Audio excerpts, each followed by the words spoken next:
Yes, Jah people, this is Michael Shamai representing. I will say, Hail the Lion Voice, saying it is time for the lions and the lionesses to tell their own story. King David killed Goliath with a stone, we original dread. The time has come for the lioness to tell her own story. Yo, this is Vagabonds and time have come for the lion to tell their own story. This is the Lion's Voice. Stay tuned. The fittest of the fittest shall survive.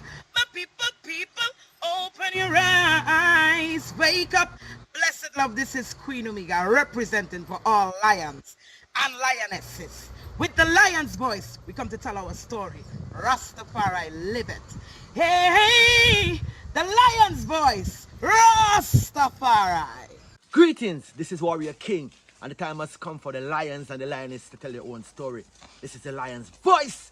Give thanks and praise for the wonderful blessing that's been poured on me. Give thanks and praise. Jah use I as an instrument to set the people free. Jah give her the powers to chant. Jah give her the powers to chant. Rastafari, the lion's voice. Amina, the time has come for the lioness to tell our own story. No surrender, no retreat, we are Jah soldier. Rougher than the streets, tougher than a boulder. Bigging up Lion's voice. Now put it, I Jolly for say that. This is Sangy Davis. It's time for the lion to Ika. For unity is strength. Let us come together, my brethren and sisters, and forward to the motherland. Enough love. This is the lion's voice. Jah Rastafari. I'm Nana Faraka. The time has come for the lioness to tell her story from her viewpoint and tell the world who Queen Omega is. This is the lion's voice. Yeah, David Dread of Steel Pulse, and I'm saying hail to the lion voice because it's time that the lion have its voice, have its own story.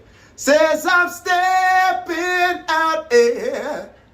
Hear me now. Oh, yeah, the lion's voice. Raw.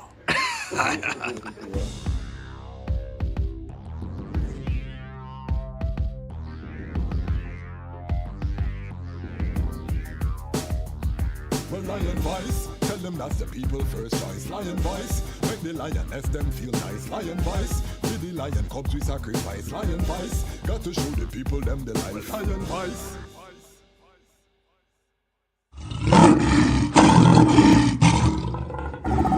This is culture sound, a Rastaman sound, positive sound. Culture sound system with DJ Culture Fire TG. And now you're in tune to the culture sound, Rasta sound. Culture sound because of DJ Culture Fire TG. I help coming from the true living eyes, Imperial Majesty Emperor Haile Selassie the First, who created Zion and earth. He shall not suffer and I foot to be moved. I hold, he that keepeth Ethiopia shall neither slumber nor sleep. Well, youths in the streets right now, riots in your town now, Babylon them burning down. One bad police right now, riots in your town now, Babylon them burning down. No justice, no peace right now, riots in your town now, Babylon them burning down. The fire now cease right now, riots in your town now, Babylon them burning down. The youths them rise against brutality, man a kill another man for your salary. Them train them at the shooting gallery, black and loot, you might lose all your family. Them defend white supremacy, so them see the African as them enemy. Yeah, I'm gonna say culture sound like this for centuries, them sick mentally. That's why we have the out in the streets right now. Riots in your town now, Babylon them burning down. One bad police right now. The year is 1892, and the land of Ethiopia has been experiencing 4 years of terrible famine and drought. They call it the Kikuken, or the evil days. At least 1/3 of the human population and 90% of the cattle have died. The hyenas have feasted on so many carcasses that they have become overweight and barely able to move. Just when the people could take no more of the evil days, a woman named Wasiro Yeshimabe is giving birth in a place called Urgersa Gora. This is her 9th attempt to bring forth new life. Her previous 8 attempts only resulted in deaths. Will this child live? Thankfully, a healthy baby boy is born. His first cries are drowned by thunder and lightning flashes across the night sky. The heavens open up and torrential rain starts to fall. Ethiopia's drought is over, and the baby boy is given the name Tafari, meaning one to be feared or respected.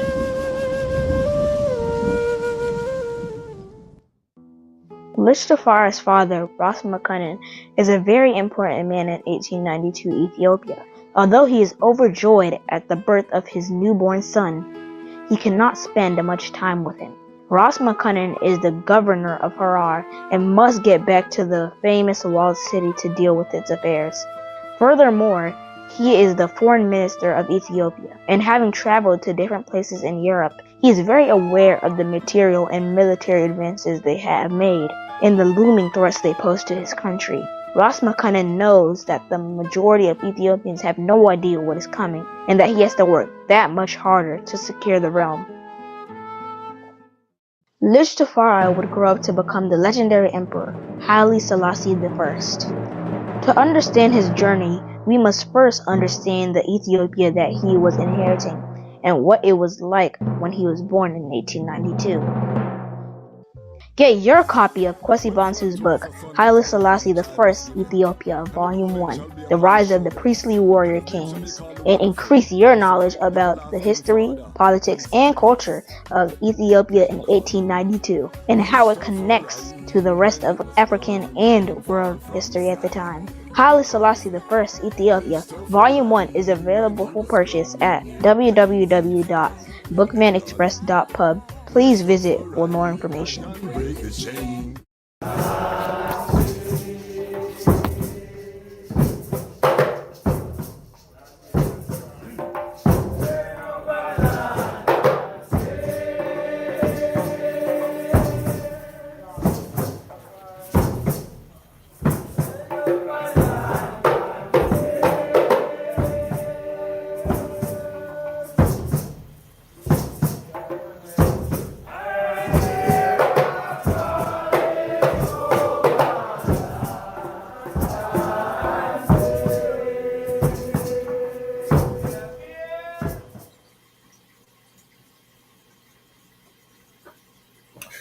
Greetings in that divine name of His Imperial Majesty, Emperor Haile Selassie I.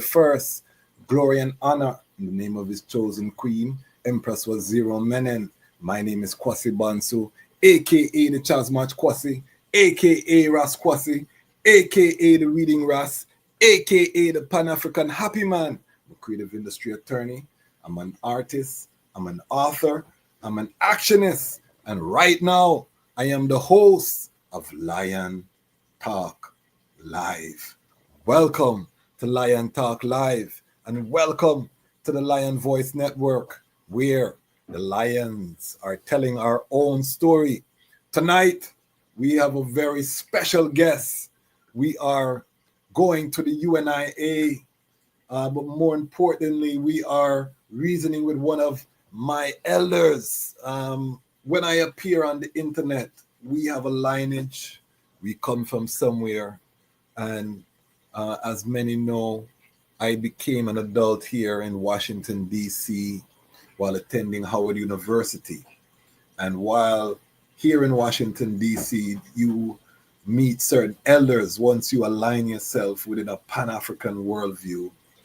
And my guest today is one of those elders. There's not a Pan-African event that will happen in this city, which he calls Banneker City, that you will not see this elder. If you are in the Pan-African community in the DMV, and I ask if you know this elder and you say no, I have to look at you strange. You know what I mean? I gotta know that you're probably just a surface, or you know. He's no stranger in this area. We're gonna go deep into some history. Born and raised here in America. I know a lot of my guests are international, and you hear I'm in Washington, D.C. You're like, yo, the Ras, he's in this, you know, white people city. You don't know Washington, D.C. Things are changing, but we're going to go into some history about this city and the Pan-African movement, the UNIA. The topic we're going to be touching is the posthumous pardon of Marcus Garvey. We're going to get into that later as well. So the show is going to be action packed tonight. So get your items, snacks, refreshments, share it with your family around the world. 'Cause this is going to be one of those episodes, historic. This elder is like a walking archive of information. And more than just an archive, he's plugged into the Pan-African world around the world. So we're going to hear a lot of things happening. We're going to touch what's happening in the Sahel. I mean, we're going to go deep tonight. So I give thanks. Before we bring forward tonight's guests, let me just big up the Lion Pride. If you subscribe, you're part of the Lion Pride. We are 830, I believe, 4 larger than we were the last time I went live with you on a Wednesday. This is the first strong that we haven't done 1,000 or 1,000 plus, but the strong before we did 2,000. So, you know, hills and valleys. And I still give thanks. If this is your first time joining us, I want to say welcome. We are the fastest growing Rastafari platform on the planet, and it's because the Lion Pride is active, is working, the word is spreading. We are bringing the voices from around the world. And I always say, we're not just Rastafari on this platform, we're Pan-African. I always emphasize Rastafari and Pan-African because one of the goals is to really reassert Rastafari's rightful place within the larger Pan-African family. We see the efforts to try to kind of hippie out the Rastafari movement, you know, the one love and without the mission. This is not one of those platforms. We are about the Pan-African roots of this movement. This is a Black redemption movement. Yes, we welcome people of all races, creeds, and colors, and all of that is beautiful. But the root is Black redemption, Black liberation, and we're still on that mission. And we have a part to play. And don't feel like when Africa is rising, when the French are being kicked out of the Congo, you know what I mean? When Chad, when Cote d'Ivoire, when Senegal, the Francophone countries are kicking people out, when the Sahel countries are rising, don't feel like Rastafari, we're going to be quiet or we're just going to be singing and dancing. No, family, that's not what this is all about. We are a part of the uprising. Yes, we do provide the soundtrack, and we have historically provided the soundtrack. Most Africans, the first encounter they have with a true Pan-African spirit is reggae music sung by Rastafari creative. That's a fact. I can't change that. And the respect we get all over the continent is in line with that historical reality. However, the uprising is still happening. The movement is still progressing, and we still have a part to play. And we're going to play that role. And Rastafari Independent Non-Aligned Media is part of that. So big up all the Lion Pride who are watching history unfold. We deserve a world-class media platform, and that is why I'm here building it before your eyes. But I'm not building it alone, and this is why I have to take time to big up our audience, the Lion Pride, affectionately called. So big up the Lion Pride on Patreon. That is the economic engine. You saw the Serengeti planes and all those names. All of those names are people who contribute financially monthly to ensure we can pay the subscriptions, we can scale. We're getting ready to get a new camera. We're going to be doing some traveling this year. Different things are happening. So don't feel like we're just going to be as you see it right now. No, we are building a full production studio for Rastafari content, Rastafari Pan-African focus content, and the Lion Pride on Patreon. We are 26 strong right now, and we are currently launching our 100 Lion Pride Strong campaign For all those who come in at the $10 and up, we're offering consultations with no additional charge, creative consultations. So I tell the creatives, everyone should have a YouTube channel, and I want to help you build yours. So if you join, you get one-on-one time, 30-minute consultations. We do 14. I want to build 100 strong.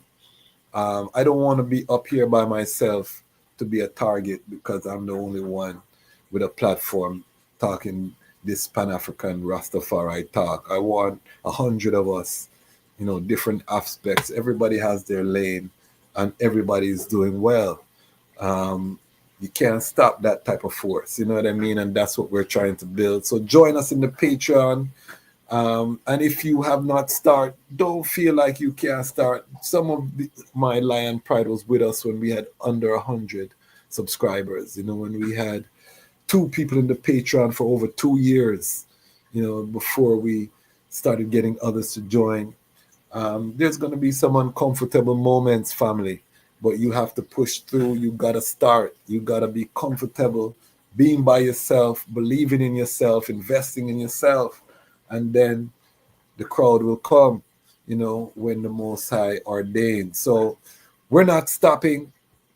The goal for this year is 1,000 people in the Patreon, but we want to start with 100 strong by April 1st. So join us. This consultation deal lasts up to April 1st. After that is, we go forward to the regular. So if I was a young content creator, I would jump at the opportunity. We have the proven results, and trust me, those who have done the consultation, they are joyful because they are seeing the results. So we're here for the community to do that.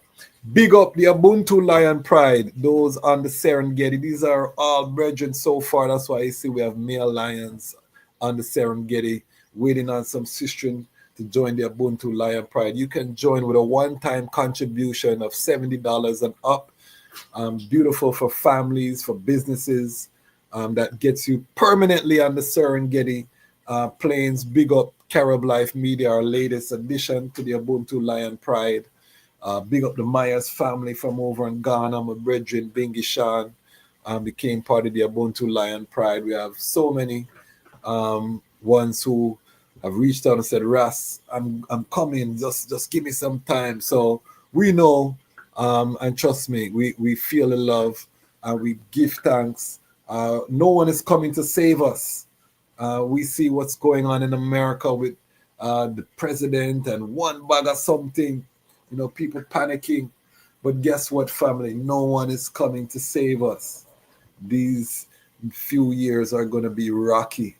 And even if somebody else gets into power, remember, it's 2 wings of the same bird. So it's going to be a rocky road. If we don't build our own institutions, then we cannot complain when we go down with Babylon.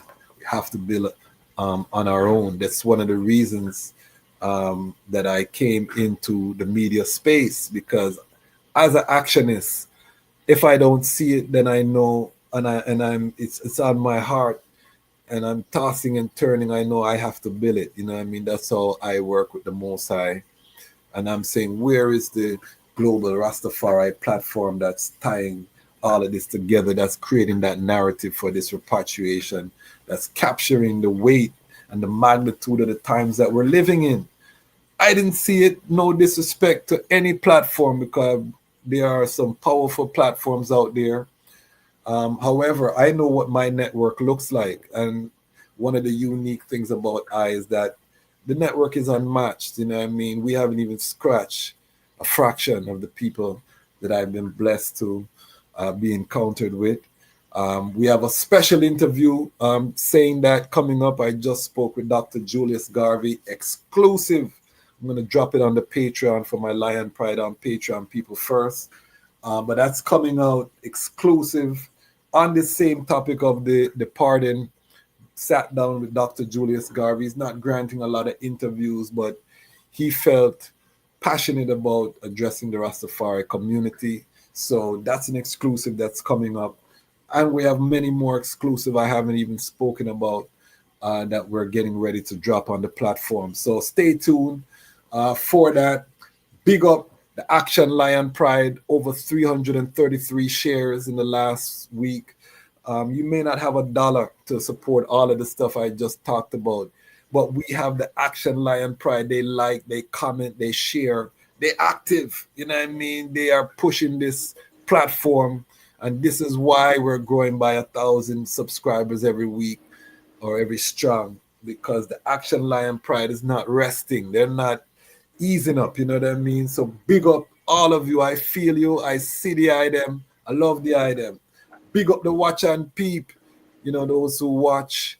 We passed 50,000 views in the last 28 days for the first time. Over 50,000 people around the world tapping in.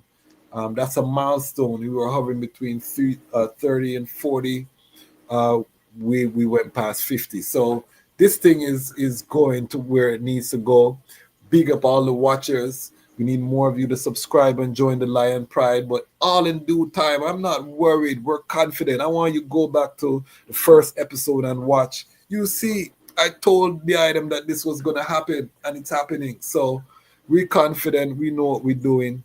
We're just executing. And remember this, what I tell the item. 5 people watching right now, hundreds will watch later. Remember what I tell the item. Consistency beats perfection every day of the week. So while you're waiting to be perfect and you trying to edit and do all the things and you have every excuse, there's somebody out there that's uploading every day and they getting to where they need to go. So remember that. Consistency beats perfection. Nothing's going to be perfect. You got to start. And the perfection comes in the doing, because you can have all the theory. You can think about that. You can think about this. But if you're not doing it, you're not going to get better for real. And you can go back and watch my first episode on this platform. You'll see my energy was very low. You know what I mean? I was working it out. You know what I mean? I was getting into the groove. Now we're cooking with gas. You know what I mean? We're ready. So you got to do it. You know what I mean? So start today. And big up Van Rick out of the UK, one of my Lion Pride on Patreon. He said, Brass, you know, you told me just start. I was feeling like he was talking to I directly. Big up yourself, Van Rick. And that's why I continue to urge my audience, start. Whatever it is that's your purpose, your passion. We're in the Armageddon right now. So there's no time like today to start what you're doing. Before I get started, let me just let you know when you see me drinking. This is Ramia King Designs. We're going to ship a free book. First person I see with a picture with one of these from Ramia King Design. You saw the email at the beginning, gets a free copy of my book. This is Ras Lidge, one of my brethren, the founder of Reggae Music, another Washington D.C. He's in the hell alive. Ras Lidge, big up yourself. He saw the vision early, he called me, he said, Ras, I'm supporting the eye from early, and our first official sponsor, Ramia King Design. Big up yourself, Ras Lidge, anywhere you're there. The love is real. Big up Wally Kings, Ras Woolley, Phil Potts, CMOS Life, graphic design, Bonafide brethren on the back of field, another sponsor. If you have a small business and you want to get space, reach out. We are giving reasonable. We work with you within your budget so that you can also become part and reach this growing audience. All right, family, housekeeping out of the way. Lion Pride, make sure when you come in, you comment, let us know where you're watching from. Tonight, we have one of those guests. Get your pen and paper because the information is coming fast. It's coming furious.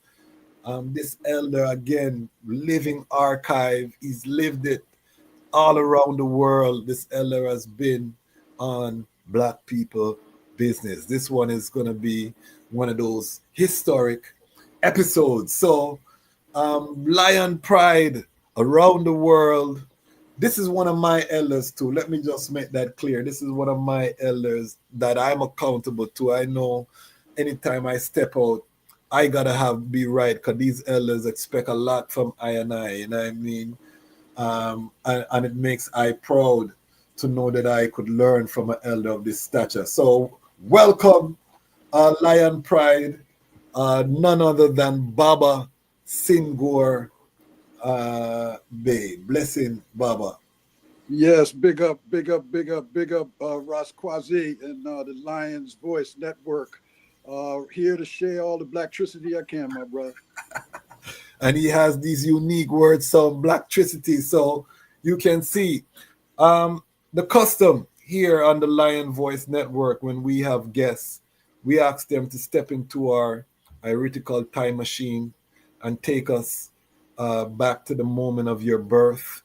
We want to hear your origin story. You know, where were you born and what was your journey to consciousness? Yes, I was born here in Banneker City, Washington, D.C., 1951. I was actually born at home. I am breastfed baby. So as I grew up, unfortunately, I had a defect. I had a heart issue. Wow. So by the time I got 12, they had discovered how to do open heart surgery. By the time I got 14, I had open heart surgery. Wow. But thanks to my moms and my family, you know, everything went well. And I haven't had no heart issues since. So the blessings of the Most High and the ancestors guided me into life. I grew up in the miseducated public school system of Banneker City. I was a young man who loved to hang out in the street. But fortunately, I had my family guidance, but I met a lot of brothers and sisters who kept me on the straight and narrow. So I didn't fall into the traps of a lot of stuff in the street. But I became a poet. I started to write as I started coming into consciousness as a young man. Of course, I was at the March on Washington that Dr. King did at 11 and a half years of age. Oh, wow. My stepfather took me there, and I got to see and experience that. Powerful man, powerful spiritual brother, Dr. King. So you heard the famous speech. They only talk about one part of that speech, but that was a very powerful speech. Do you remember as an 11-year-old what he was talking about, or you just caught up in the moment? No, actually, I was caught up in the moment. But years later, I got to study. I got to really check out. I heard a lot of people. I saw a lot of things, and I saw the connection.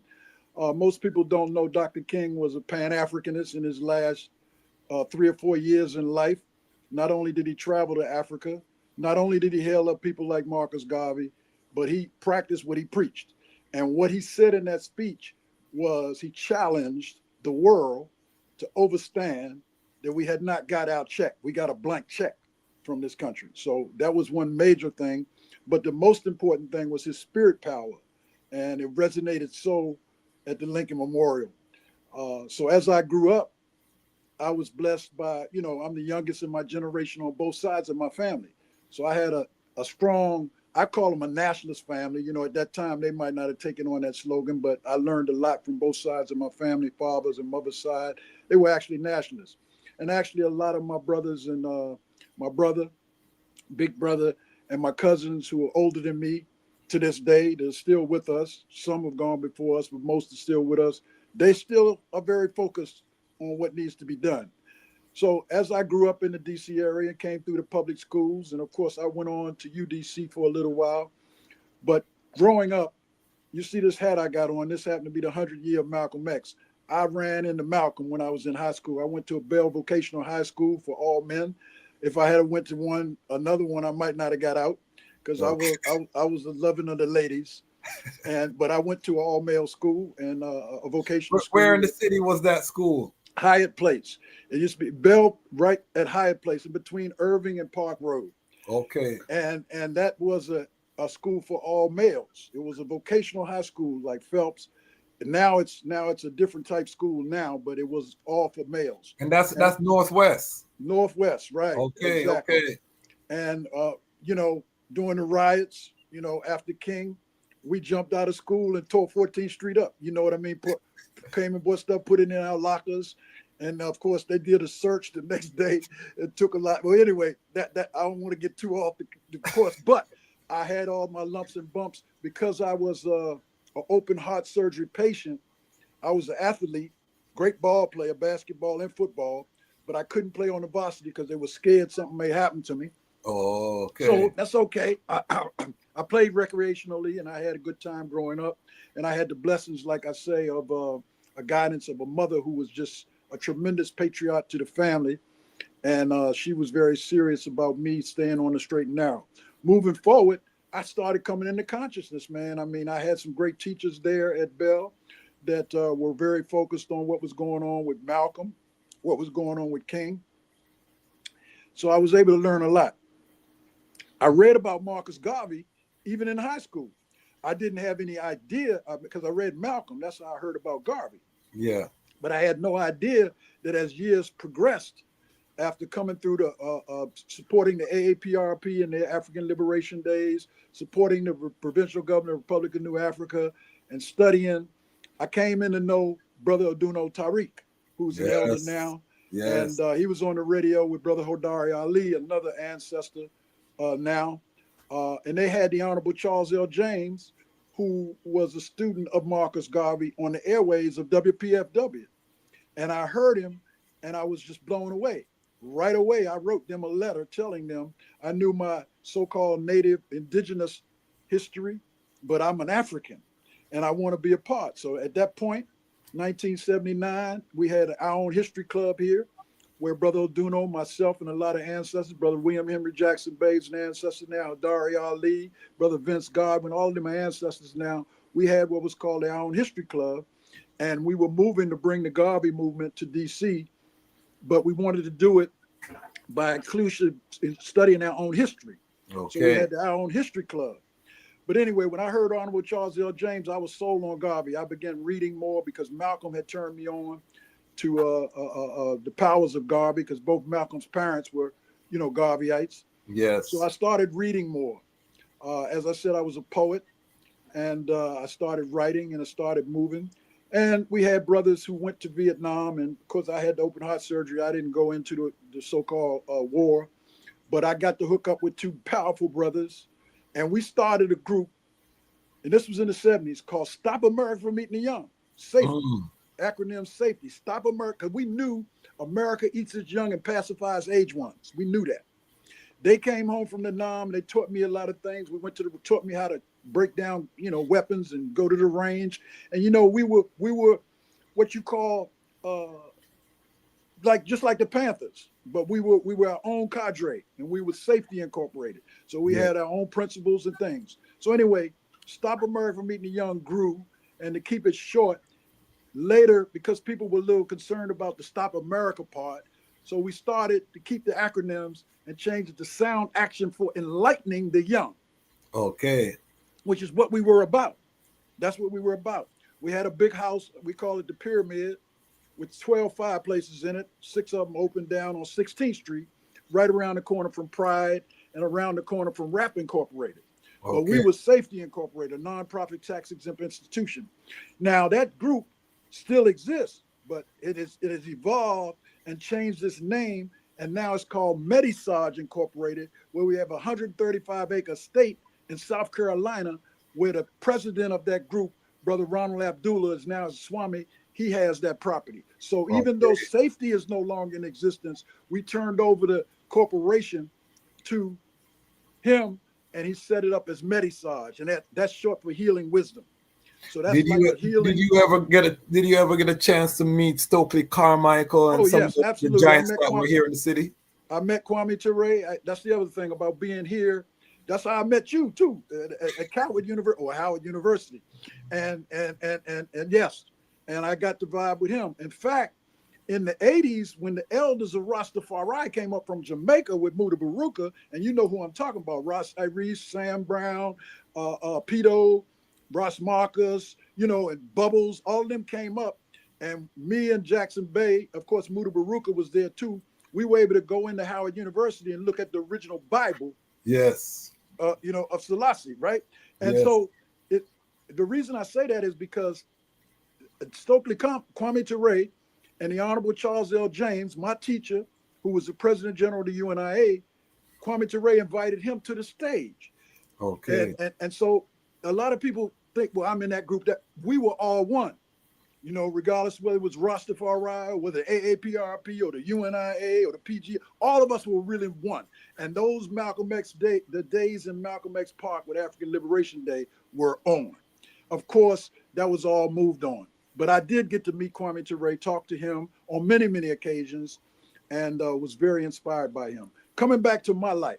Yes. As I progressed in the 80s, meeting the rosters, of course, you know. Stick a pin. Before you get there, yeah. The crack epidemic, because I want people to understand that DC at one point was called the murder capital.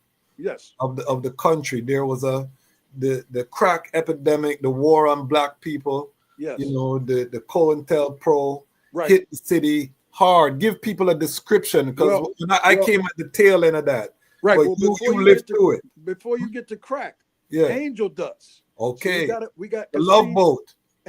Your angel dust was actually, it got the name from actually the Hells Angels. Okay. And it was a pharmaceutically produced drug, you know, right here in this country. It didn't come outside of the country. It was a synthetic. All right. So anyway, that created a lot of hostility in the DC area. People know the history of Rayful Edmond and know the history of a lot of people, but the initial angel dust epidemic was deadly to the minds of our young brothers and sisters. It was also creating war. Fast forward, after the angel dust came the crack epidemic. When people were doing, on a high level, they were doing cocaine, and they had to figure out a way how to, you know, cut it and make crack out of it and put it in the black community. And of course, you can study, and you just do the Google, you can find out about all of the stuff that happened across the country. But here in DC, crack became a big, big issue. And then we fast forward to Rayful Edmond and a lot of people. Yes. So what we need to understand is it's a drug. And now, right now, even on the continent, they got all kinds of drugs. There was a synthetic drug designed to kill us and dumb us down. And so that's why you see a lot of the gunplay that's going on in the streets of DC and all Chicago, Chirac, all over the place. It's because they bought in drugs and actually dropped them in the community. And I know what I'm talking about because I did get caught up in the street life myself. So I was out there at a certain point in time. I got pulled back from it, but I knew what was going on. I wasn't getting caught up with the crack thing because I saw it was a deadly thing like angel dust. Yes, yes. Meaning it didn't only kill you, it will poison your brain, your spirit, and you will kill anybody. You become an animalistic kind of person. And that's how the streets of DC was going through all stuff. Now, we'll hail up some of our artists because one of the things about go-go music is, and I know a lot of the brothers and sisters that did it, you know, the go-go music, because it grew up in my era. Yeah. And it came from going to a go-go that Smokey Robinson did. That's where the name came from. Hold on a second, because my Jamaican viewers think when you say go-go, you're talking about a strip club. This is a genre. This is a genre of music. This is an African-inspired genre, congo drums. It's a go-go music is a call and response music. You mentioned earlier my good brother Ross Ledge, who took it to a more cultural level when he calls it Rego. But the reality is go-go music was born and bred here in DC, and it's a call and response, and it's loaded with percussions. Yes. So it is a roots music that grew out of here, just like in Trinidad playing the steel pan, just like in Jamaica, the Rastas, it was a music that grew out of what they call the ghetto, but I call it the hood.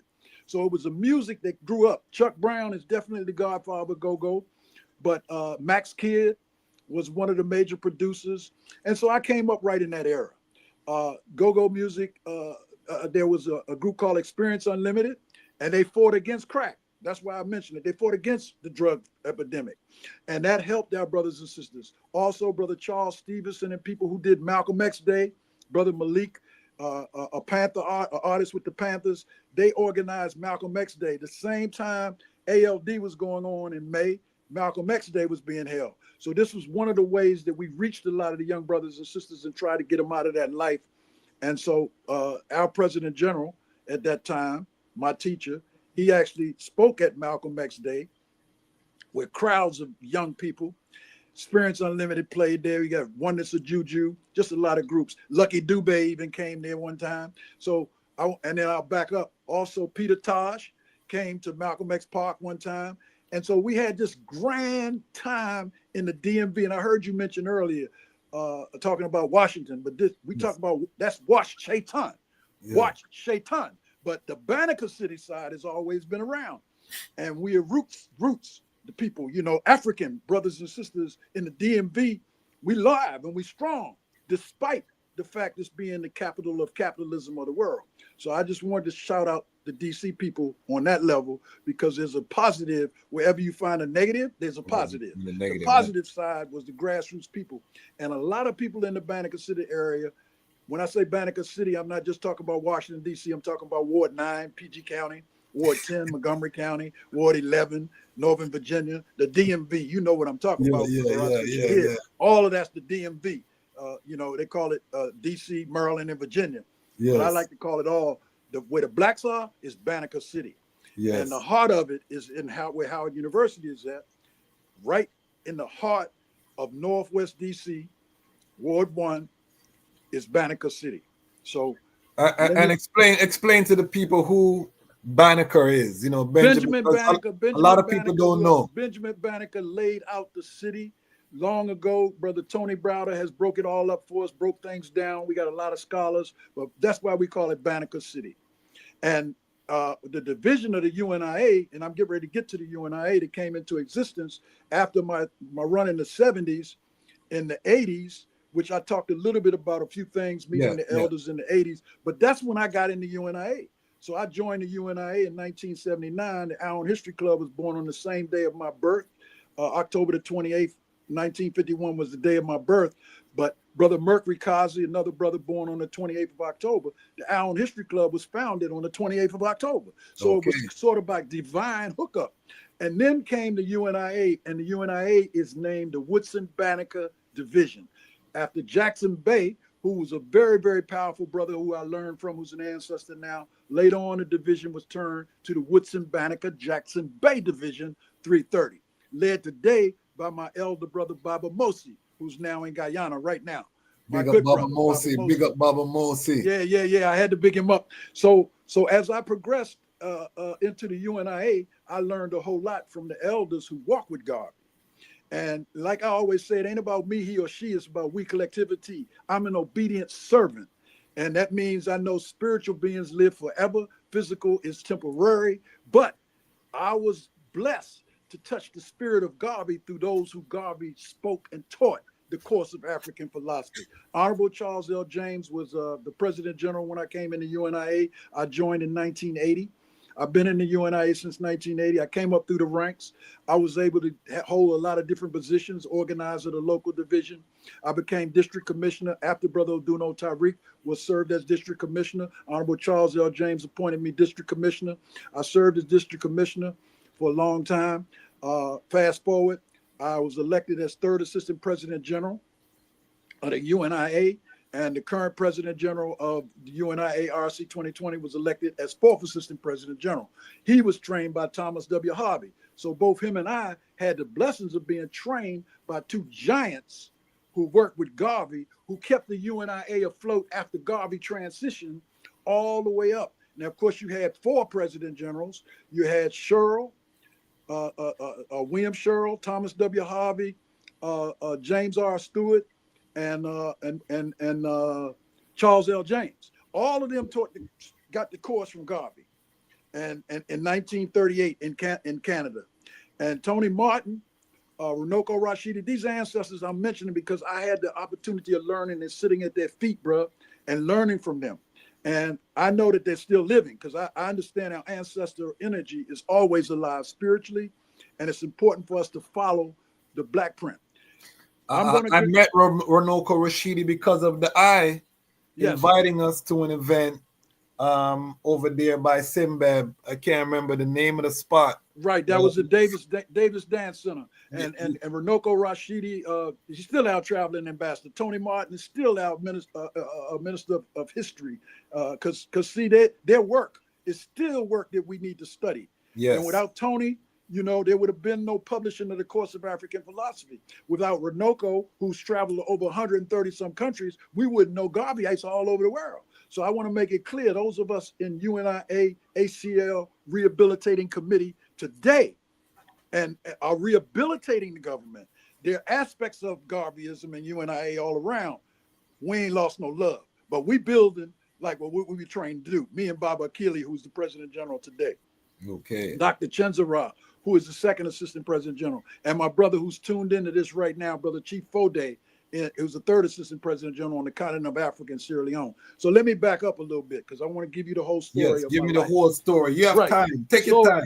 So as I moved in the Garvey movement and learned and traveled to Philadelphia, Chicago, and different places, learned from different elders, of course, I thought the revolution was happening right then because I was a young man in my 20s when I came in, and I was ready. I was ready for revolution, you know what I mean? And the elders say, well, sit down, young man. There's a lot you need to know. You got to learn. And I learned a lot from those elders. And today, I want young people to really understand what I'm saying is that we are building a structure for you, for the future. Because the fact of the matter is, Garvey studied those who came before him.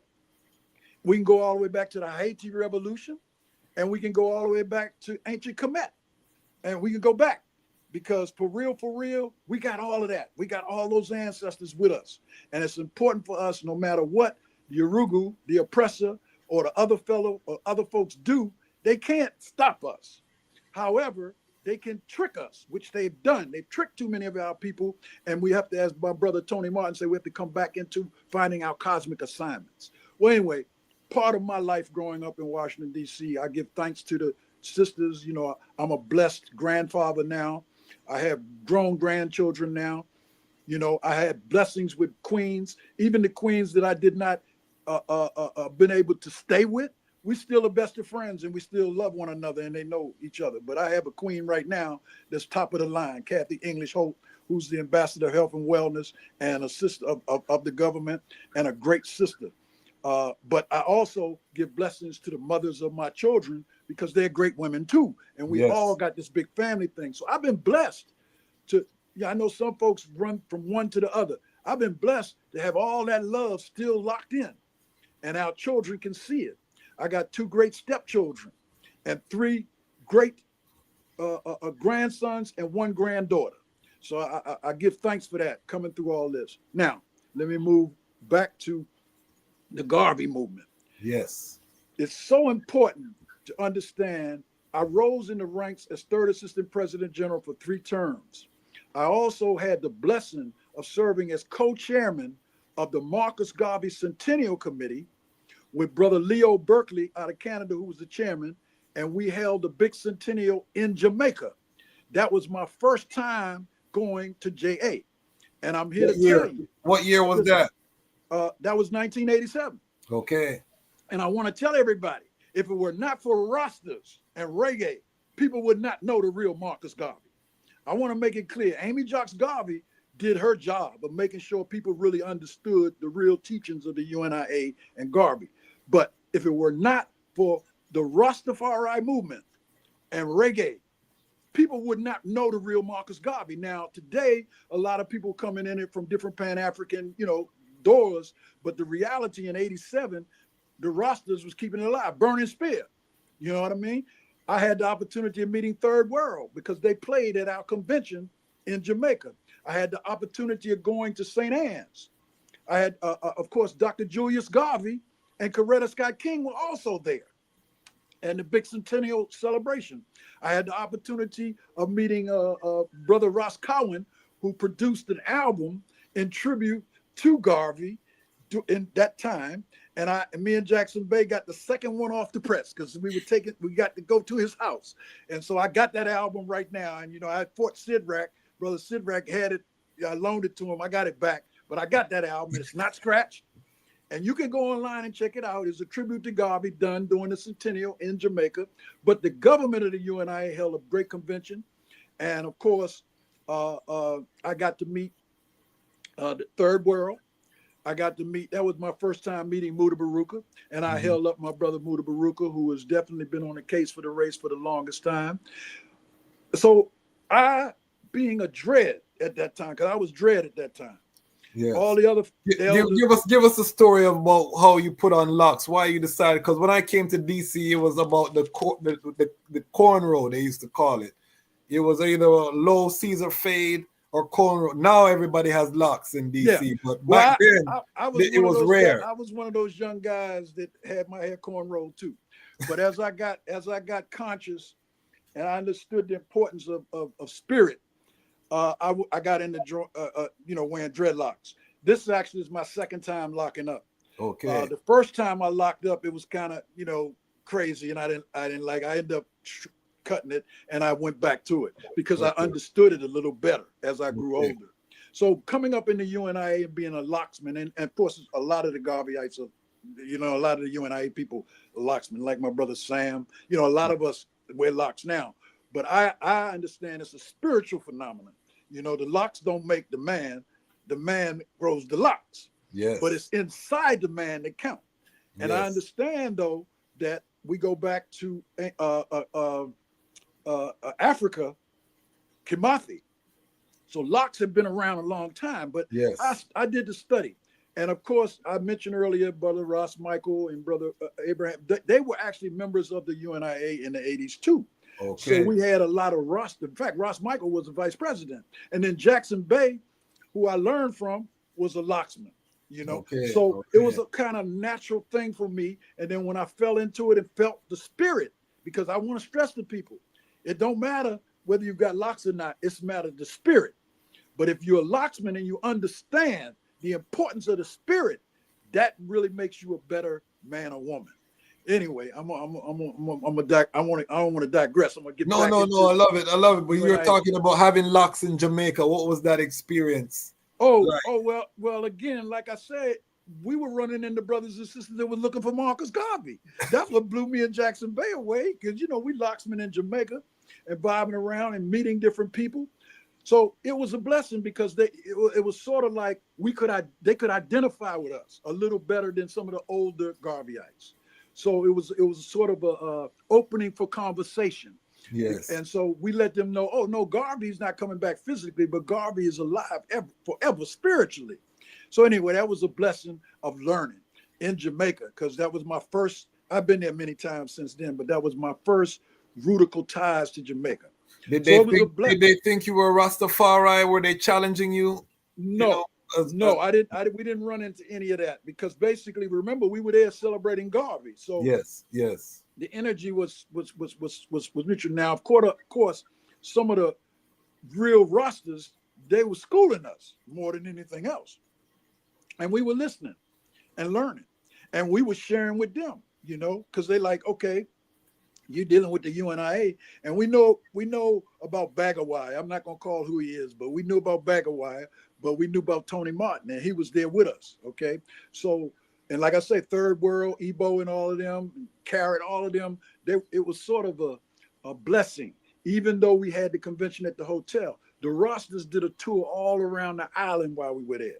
So it was just a blessing, brother. It was a blessing, and it was uplifting. Some people went to Africa in '87, Marcus Garvey Jr. We were in Jamaica. Because that's what the government decided they wanted to do the big celebration in Jamaica. Okay. That's when I met Gordon, and I met, before Liberty Hall was Liberty Hall belonged to the UNIA. Okay, that property, before it was rebuilt. And it's a long story. I won't get into a lot of that, but we got to march. We did a march and all that. Hadari Ali was with us. Two of my daughters were with us. And we just had a grand time, man, in JA. Let me come back now to the 80s in the DC area. So we restarted the UNIA in 1980 in Washington, D.C. It was a challenge because we got a lot of Pan-Africanists, and people didn't understand Garveyism totally. But thanks to Brother Jackson Baye, Brother Vince Godwin, Kalonji Alushagun, Brother Oduno Tariq, myself, and a lot of other brothers and sisters like Baba Rafo, who's also in it. We made sure that all the nationalists understood that Garvey is back in town again. And the Nation of Islam, everybody. And so we got a lot of support from, of course, the Rastas were very supportive. We got a lot of support from a lot of people, but we had to prove ourselves. So we went through a proving thing. Anyway, fast forward through the 1980s, coming into the 1990s. In 1996, I was elected as third assistant president general. Baba Akili, who's the current president general now of the Rehabilitating Committee, was elected the fourth assistant president general. I served for 3 terms as third assistant when Honorable Marcus Garvey Jr. served 3 terms as president general. And I was able to work with him all along the way. I learned a lot from him. He was very, very thorough. That's not Dr. Julius Garvey. Julius Garvey is the youngest son, but I'm talking about the ancestor now, Marcus Garvey Jr., who served as president general. Okay. So I got to meet Julius Garvey then. I got to meet Dr. Garvey. And so we moved forward into the late 80s and moving forward into the early 90s. A lot was happening. Marcus Garvey Jr. actually was elected at Howard University in 1992. Okay. Okay. And that was the Wittenberger division that hosted the first convention ever here. We moved on up into the 90s and into 2004, the last term, of course, Dr. Garvey, let me clarify because you got Julius Garvey and it's still alive, but Marcus Garvey Jr. started taking ill. Okay. Started getting dementia. And so the movement was led by folks out of Canada, he's an ancestor now too, and Brother Redmond Battle, who ended up becoming elected the president general after Garvey in 2004, also here in D.C.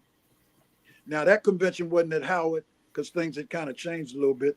That convention was held up at Reverend Hagler's church.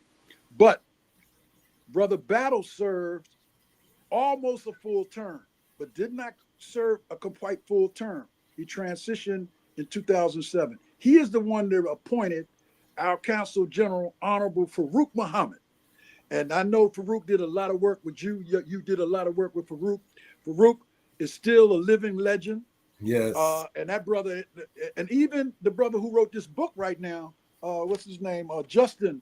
Justin even met Brother Farouk when he was a student. So anyway, I don't want to get too off track. A lot of work on reparations. Exactly. And also teaching us how to become citizens in the UNIA. Yes. Farouk did that work, and we haven't left that work.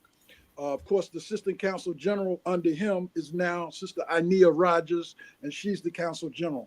So we're still moving forward with a lot of the vision that Farouk had. But I don't want to get too into that. Farouk did a lot of battles for us as an attorney because he was a giant legal mind, as you are, my brother. And so it's kind of important for us to have these legal minds because we got to go up against these folks who stole a whole continent. I mean, we talk about crimes that they done and don't go to jail. They stole a whole continent and ain't never been charged.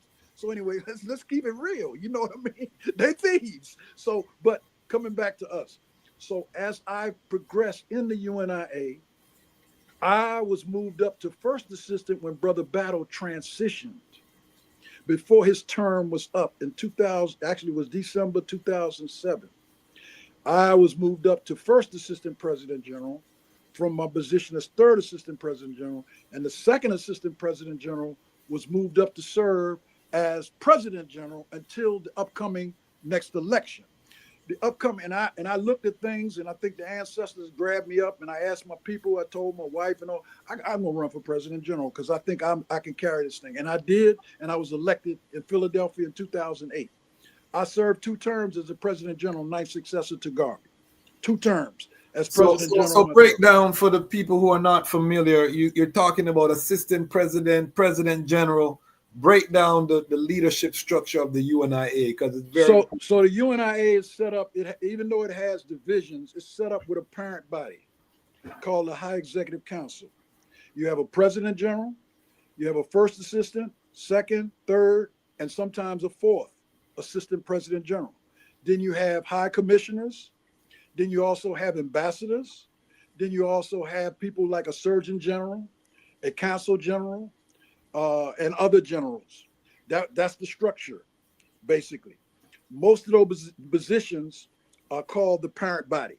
Then you have local divisions that have president, sometimes a lady president, a vice president, treasurer, secretary, and those are local, building locally, connecting nationally, but we are universal Pan-African nationalists. I want to clarify that because people, we got some people, even Garveyites, we got some people that don't understand the importance of the word Pan-Africanism. I want to stress that because I'm speaking to living Pan-Africanists, rosters of Pan-Africanists. We call ourselves universal Pan-Africanists. There have been all kinds of Pan-Africanists, some good, some ugly, some bad. But we move on the universal side. We consider ourselves a theocratic government, governed by the laws of the Most High, not man. I want to stress that to everybody. That's important because I know rosters can really relate to what I'm saying. Yes, because a lot of times people get caught up in man-made politics. We're talking about following the laws of the universe, following the laws of humanity, following the laws of order, Mahat, Mobutu. That's what we follow. And then you manifest it into action as a living being, knowing your cosmic assignment. So Garvey taught us man could be a disagreeable beast. And that means if man or woman is not in tune with their higher self and not humble to their spiritual beings and connected to the Most High, they could get lost in the wilderness. We got a lot of our beautiful African people doing the works for Urugu all around the world today. And it's unfortunate, no love lost, but I got to speak truth to power. We got to wake up, brothers and sisters. We got more power than we can imagine. That's why we say we're universal Pan-African nationalists. Okay. And we ain't anti-socialists either because socialism is us too. We want social order as well. I want to clarify that because people get caught up in Urugu ideologies. Our idea is anybody doing something to uplift Black people deserves to be at the working table. Despite the fact you got differences, we have more in common. So we don't need to fight over our differences. We don't even control our natural habitat.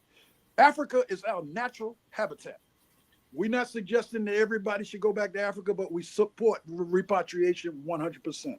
Because Africa, if the land is controlled by somebody else, you ain't gonna have control over the people, or the people not gonna have control over themselves. So as Garvey taught us, who was the only, I want to clarify something else very important. He wasn't just a president general. He's the only person that's ever been elected a president of all of Africa.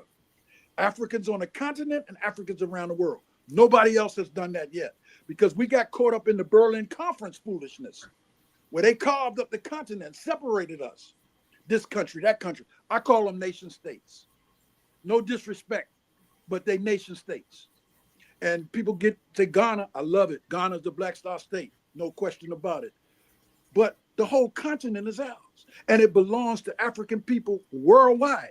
Then we have brothers and sisters that say, well, they don't want to go back to Africa. Well, you better build Africa where you are. So wherever you are, you better do something positive, but you better be connected to Mother Africa.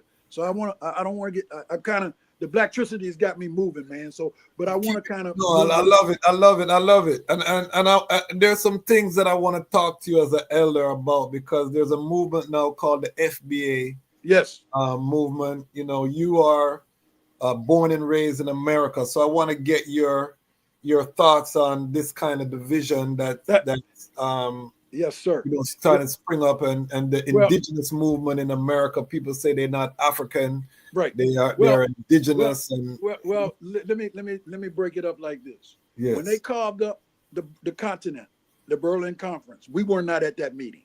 Yes. That caused divisiveness and division. We still are rebuilding from that today, and we're gonna get to that. Yes. But the same thing happens when you have trickery with nomenclature names. And to say that you are here in this country, of course we know Africans traveled the whole world before Urugu was even around. Of course we know that. Yes. But when you start separating yourself out from your brother from South America, your brothers and sisters from the Caribbean, and your brothers from Africa, it's dangerous. So I don't support that at all. And I tell brothers and sisters, if you're in that, blessings to you, but don't knock us for building universal Pan-African nationalism, and don't knock your brothers and sisters that come from the Caribbean and Africa, because all of us come from Africa. It's in our bloodline. You can't get around it. So If you deal with Alvin Van Sertima, even those Africans, they had to come from somewhere. And if you understand only the water separates us, what's under the water? Land. So everything is connected. Why is everybody in Africa? Because Africa could feed the world. Africa leads the world. Africa has all the resources. And you want to give that up for North America? Hell no, not I. It's like Garvey said, Jamaica versus Africa. He said, give me a continent over an island. Yes, never give up a continent for an island. Exactly. It doesn't mean you disrespect your Jamaican roots, because Africans ruled the world. We were all over the world. And if you want to be about North America, if you want to be, fine. You know, Garvey said all of us ain't gonna be good going back to Africa anyway. We just want the good folks that understand Pan-Africanism to go home, because home need to be built. It suffered a brain drain during the transatlantic slave trade. It lost the human resource of people. We spiritual beings having a physical experience have come back into know our DNA selves. And I want to go home. I want my children to be able to go home. Even if I live here, I want to build there. I want to have my roots in Africa. Yes. Because that's where we are. And once we understand that and build Africa, Africans around the world will have Africa to support them. So anyway, I just wanted to say it's very important to really recognize there are a lot of groups that come along. I support the Republic of New Africa, but the fact because the Republic of New Africa actually grew out of Garveyism. Yes. And I want to hail up my and explain to the people who are not familiar, because they say free the land. They're about carving out some American states as an independent nation within a nation. But explain to the people about the Republic of New Africa believes that 5 states where most black people migrated north from, and I want to talk a little bit about the Gullah folks too while we're doing that. But it's important to recognize that the provincial government of the Republic of New Africa wanted to move back to self-determination and reclaim 5 states in the South of America, of North America, and make that an new African home base. They never said they were not going to be about Africans in Africa. So that connection has always been there. I knew Brother Amari Obadeli, and I understand that. Brother Bilal Sunni Ali, who just went before us not long ago, hail him up. He's an ancestor now. He was an ambassador with us. He also served as president of the RNA at one time. So there's no separation. But we in the UNIA respect not only the Rastafari community for all that they've done, but we respect anybody that's uplifting their right to self-determination and building for African self-reliance and self-determination. But Africa has to be our base. And that's what Garvey taught us. That's exactly what the UNIA did. So after 2016, some things transpired in the UNIA. People that I brought in the UNIA, they moving in a certain way. They're not necessarily a direct part of the rehabilitating committee, but it ain't no love lost. Any Garveyites doing work, we meet you at the work table in Africa. So just understand that. I want y'all to be clear. It ain't no war going on between this faction and that faction. That ain't how we moving. We rehabilitating. And our thing is following what we were trained. We were taught, the President General and I, the President General of the Rehabilitating Committee 2020, and I were both trained by 2 people who were trained by Garvey, and we're carrying out our obedient servants to make sure Garvey's true legacy is built. All African people are ordinary members of the government. I want to stress that. All African people, even the ones that don't know who they are. But those of us who pay our dues are responsible to the upkeep of the government for those brothers and sisters that come into their consciousness and return back to their traditional state. They have to have a structure. And that's what we're working to put together. That's why today, RC 2020 of the government is in Africa. You know, we're building there in the nation states. What's going on with the Sahel stage is Thomas Sankara, Kwame Nkrumah come back again. You know, and see, you can kill the man, but you can't kill the plan. And just like they railroaded Garvey, and we're going to get to the topic, just like they railroaded Garvey, You can railroad Garvey, character assassinate him, but you couldn't kill the plan because the UNIA kept moving. Thanks to Amy Jocks Garvey and thanks to the Garvey Cubs, the UNIA has continued to grow. Don't have all the numbers that we once had, but we growing and we coming back. But remember, all Africans are ordinary members, and those who pay their dues are those who are striving for the upkeep of the government.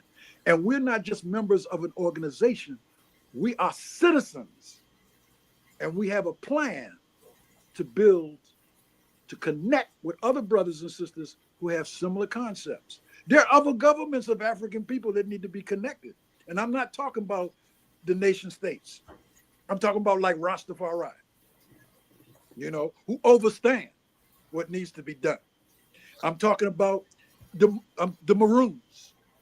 It's a lot of brothers and sisters who understand, but we cannot allow the divisiveness or the divisions or the differences to keep us from working together. And this thing that's happening in North America right now in the US of A is a wake-up call. But we've been up that road before. Look at what happened in Haiti. Look at what Haiti is going through right now. Haiti opened up the door for Africans everywhere. Most people got to understand that. They were part of the freedom movement of Africans in North America, in the South. And I want to hail up the Gullah Geechee people, because over 80 to 90% of Africans in North America have Gullah ties. And Gullah is an energy that came from Africa. And I say that because Chief Fode, our third assistant president general, he can really break it up for you. He knows the history and he knows how important that is. And he is an expat who has been in Africa for some time, and he's a Gullah Geechee. I got Gullah roots. Most black people in North America come from the South. In fact, historians tell you most everywhere that you are, Africans migrate from the South to the North. That's true. That's true. You see, but anyway, I'll slow down a little bit. No, we love it. There's some controversy, or I would say misunderstanding in terms of how some within the Pan-African community view His Imperial Majesty Haile Selassie I. Some have fallen victim to the propaganda. Yes. That he was a sellout, that he was a traitor because he dealt with European heads of state, and not looking deeper. For the eye, as someone who, has come up through the ranks of the UNIA, what is your sense of how Haile Selassie is viewed? I know how the eye feel, but just generally within the UNIA, how and in the Pan-African community, because you're deep into that circle, where do you think Haile Selassie stands today? And how do you feel about the emperor, knowing what you know now and seeing how the world has evolved? Well, I feel great about it because, if you just said look to the east, the king will be crowned. And I mean, you can't get around that. And the fact of the matter is you need to study what was done. You need to study how they tried to move on Ethiopia, and how they tried to character assassinate and divide us amongst each other. So we look to the works of Haile Selassie as the Rastas do. I mean, because what he was trying to do was bring Africa back to blend again. You would not have an African Union today if it was not for two great brothers. And that's not just Kwame Nkrumah. That's Emperor Haile Selassie, who housed the first session of the OAU, y'all. So when you start, and I got issues with the African Union, don't get me wrong. But the point of it is they grew from the Organization of African Unity. Malcolm X created the Organization of African American Unity. But Ethiopia housed the coming together of the Organization of African Unity. So in terms of Pan-Africanism, you can't get around that. So I say to the critics out there, it's good to have constructive criticism about all of us, but let's be real. Let's be very realistic. If you are a leader of an African I just say nation state, you have to talk to all the other leaders of the world. You have to meet with them. I mean, if I was invited to the White House, I'd go meet with Trump and I'd tell him, to me, you a chump because, you're doing stuff that's actually asinine. I would tell him, But I mean, I won't get that opportunity, but I'm just giving you an example of how important it is. I mean, it's a whole lot of Kwame Nkrumah. It's a whole lot of Africans. Do you know Toure was invited to the inauguration of Donald Trump? And he said, hell no, I'm not going. But I'm just trying to explain to you is that leaders of nation states, when you have a certain amount of autonomy, you need to be diplomatic. It does not mean that you are giving up your stance to meet with other folks. But you got to let them know. You know, we got to let all of them know, get out of Africa. So who's going to let them know that? But you got to have power behind your position. So I say to brothers and sisters about Haile Selassie, y'all need to respect the rights of Rasta to hail up the king, the king of kings. You need to respect that. And if you don't respect that, you're losing respect for yourself. Because who are you to judge? I mean, you understand where I'm coming from. See, we get caught up in always criticizing. I mean, that to me, that's been ingrained in us by a Yorugu. You know, you don't have to agree on everything to get along with each other. I mean, do you know any husband and wife that agree on everything? Come on, y'all. Let's be realistic. Do you know any husband and wife that are not going to have conflicts? But you need to be able to, as I was taught by Honorable Charles L. James, hammer them out on the anvil of reason. If you can't, do not fight your brother or sister. Walk away. But we can hammer it out and reason about it, and learn about it. Leonard P. Howe. Hello? Is a Garveyite. Was a Garveyite. I mean, come on, y'all. I say on this channel, unity does not mean uniformity. Exactly. That's the chant that we chant. Unity, we can agree to disagree. Exactly. And so let me bring this. Yeah, that's right. You don't need to be disagreeable. You're absolutely correct. But then as 2016 rolled around, a lot of us seasoned Garveyites that have been in the UNIA for 30, 40 years, saw a change that came in the leadership. And we know they're sincere, but unfortunately, there's some non-constitutional followings that went on and things. So what we did is stick around for 3 years and tried to correct the matters and try to work with the brothers and sisters, and it just didn't work. In 2017, I wrote this book, you know, The Garveyites' Whirlwind Journey, honoring Tony Martin, Marcus Garvey Jr., and of course, Marcus Garvey, and my journey. And I wrote this book it's about the whirlwind journey between 1980 and 2016. Later on, I'll tell you a little more about that. But we want to know so our audience can buy that book too. Right. Well, I'm gonna give you my information, and you can get with me directly because I'm not selling it on any line right now. I'm selling it directly, but I'll let you know. Definitely. But so in 2020, that's why we revamped the government, following what we were trained by those who were trained by Garvey, and we moved forward with the rehabilitating committee of the government. So I want everybody to be very clear. There is no war going on, fighting, because people think it's, we got people who get married and get divorces. Doesn't mean that you're going to not continue to talk to your divorced wife. You understand? So we have differences, but one thing we got in common, we are building to raise up people in Garveyism. We see ourselves at one day rectifying all of those differences that we have and moving forward. That day hadn't come yet. However, we are right now people talk about Garvey never going to Africa. Well, Amy Jocks Garvey went to Africa. Amy Jocks Garvey went to Africa. And Marcus Garvey was known in Africa. Of course, we know what happened with the whole Liberia thing. The UNIA was moved on, and you had African people here, black people here, who attacked and was jealous of Garvey because of the numbers. And this brings us to pardon or exonerate. Yes. In 2021, the Rehabilitating Committee said, we support Dr. Julius Garvey and his efforts to fight to get his father's name cleared. But in 1987, back to the centennial, there was a meeting here with Congress, thanks to Congressman Rangel and Congressman Conyers.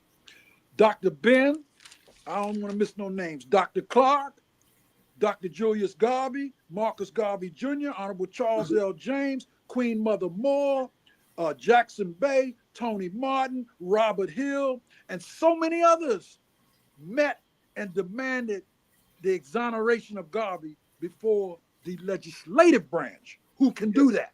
Yes. Of Congress. And let's break this down, because we're going to get into the topic, because there's a difference between a presidential pardon and a congressional exoneration. Exactly. So I just want to make people clear, though, all the way back to 1923, when Garvey was charged, people rose up and was fighting for him to be exonerated then. And consequently, his sentence got commuted by Calvin Coolidge in 2025. Same year Malcolm and Lumumba was born. But now let's fast forward to 1987. I was there at that meeting with the congressman, and we pushed it. All of that people I told you pushed it. We wanted Garvey exonerated. And we were told that they could not exonerate a dead person.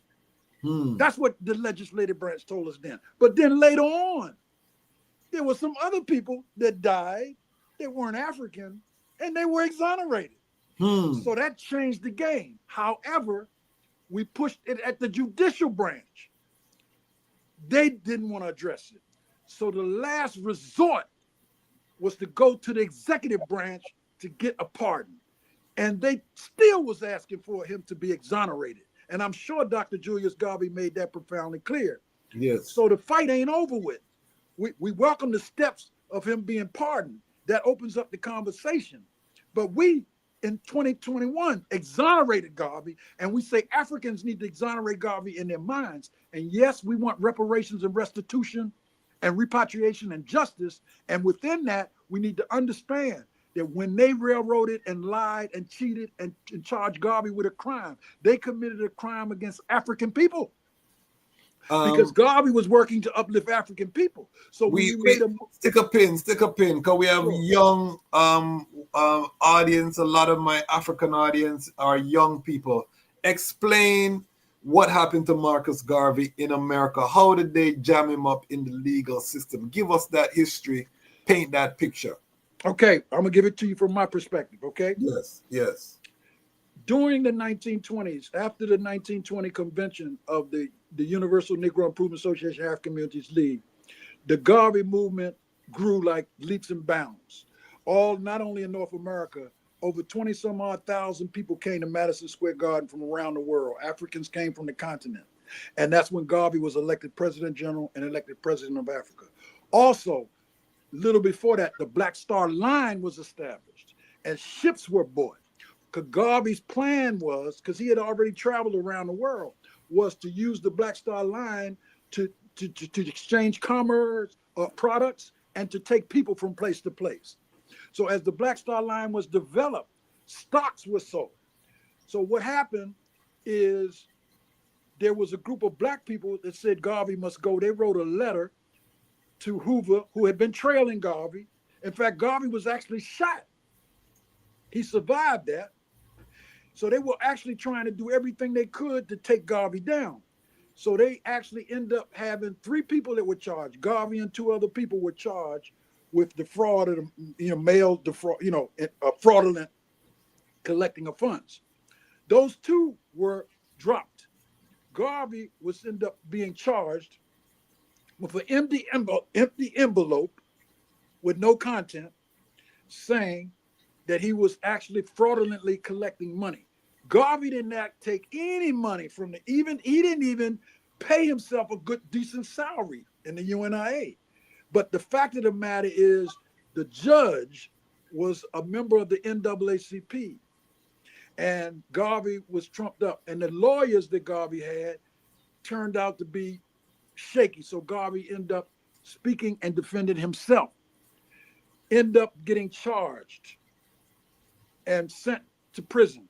After it was appealed, he lost the appeal and ended up serving 2.5 years of a 5-year sentence that was given to him, that was commuted. The sentence was commuted by the President Calvin Coolidge of North America. I say North America, of the United States. And that's And then he was excommunicated after spending 2.5 years in Atlanta prison, was excommunicated from the shores of New Orleans, out of the country. So his human rights were violated. Don't stop there. Garvey was trailed all around the world.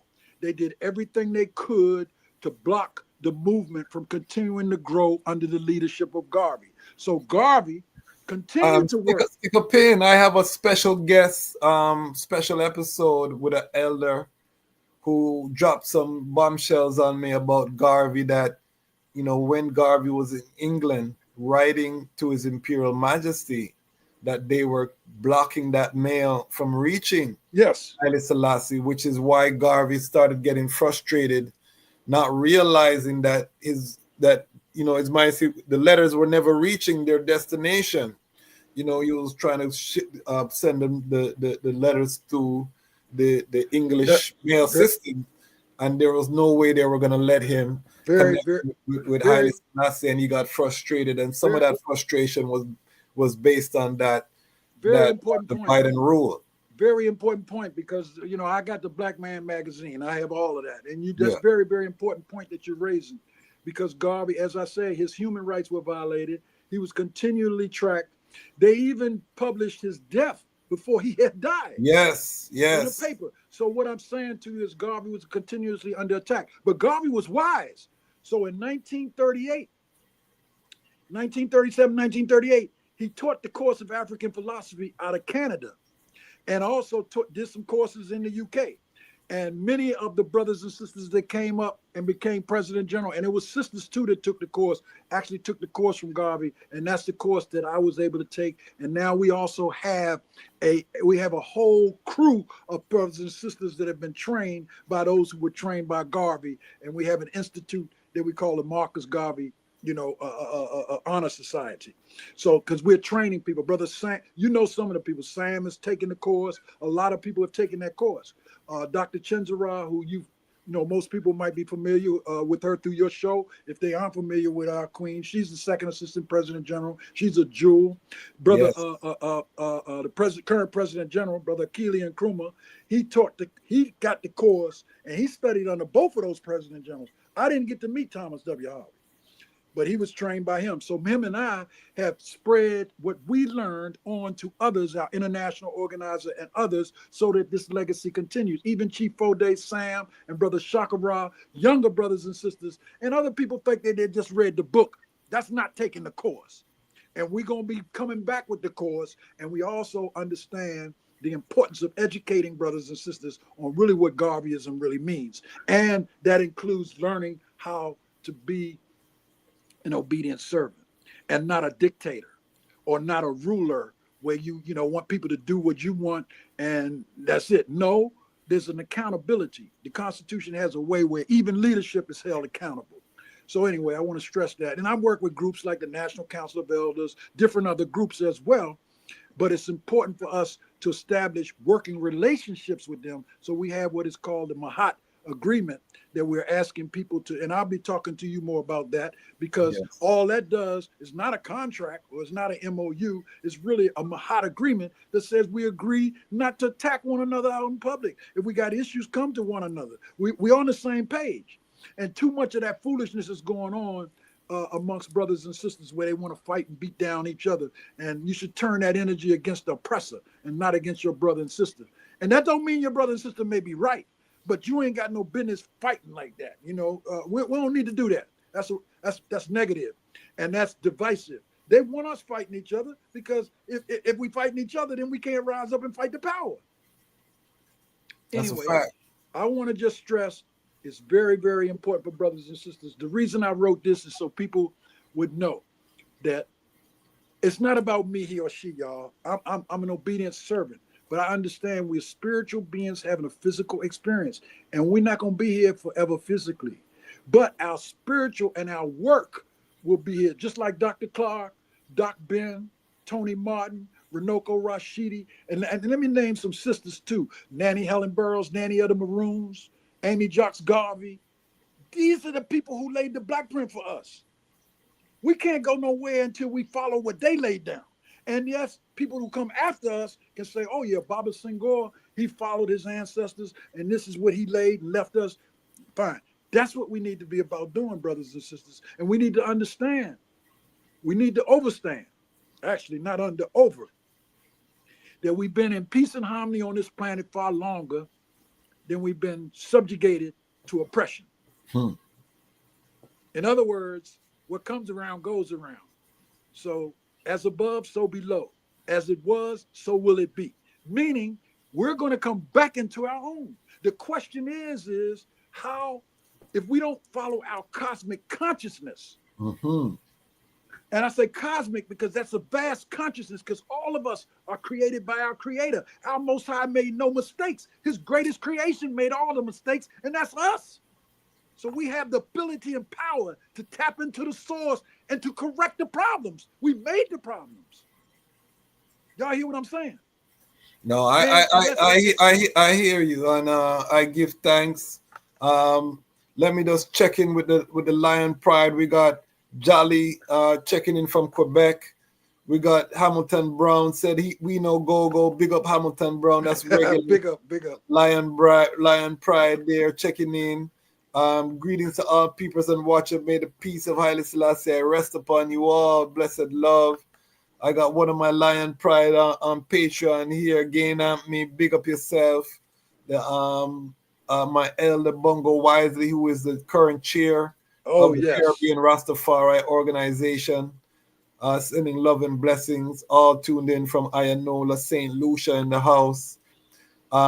We have Blessed Rastafari for I, his story regarding Marcus Garvey. By the way, this is Gain at Me, second channel, Haitian Expression Network. Big up Haitian Expression Network. Go and subscribe to the Haitian Expression Network right now. That's one of our family there. Greetings, Bongo Wise. All right, Lion Pride linking up in the channel. African Brain Gain right now, and I think it's happening. Big up all. Okay, Lion Pride just linking up. We love that. Yes, Garvey's name must be exonerated now. Freeway Dread sends the lightning strike. Another Lion Pride on Patreon. Let us know. We got 20 people in here live with us right now. Let us know where you're watching from. Join into the conversation or the Truversation. We have one of our elders here. As you can see, we are getting schooled on the history of the UNIA. A lot of people thought UNIA went dormant after Marcus Garvey. You are now learning nothing like that is historically accurate. And we want to let people know the UNIA is rising. Once again, the elders are doing the work. It is rising a global. He said that one of the president generals is in Sierra Leone and connecting with the Rastafari community in Sierra Leone. So this is a global movement that's happening. You heard that the pardon is just a step. Exoneration is still on the agenda.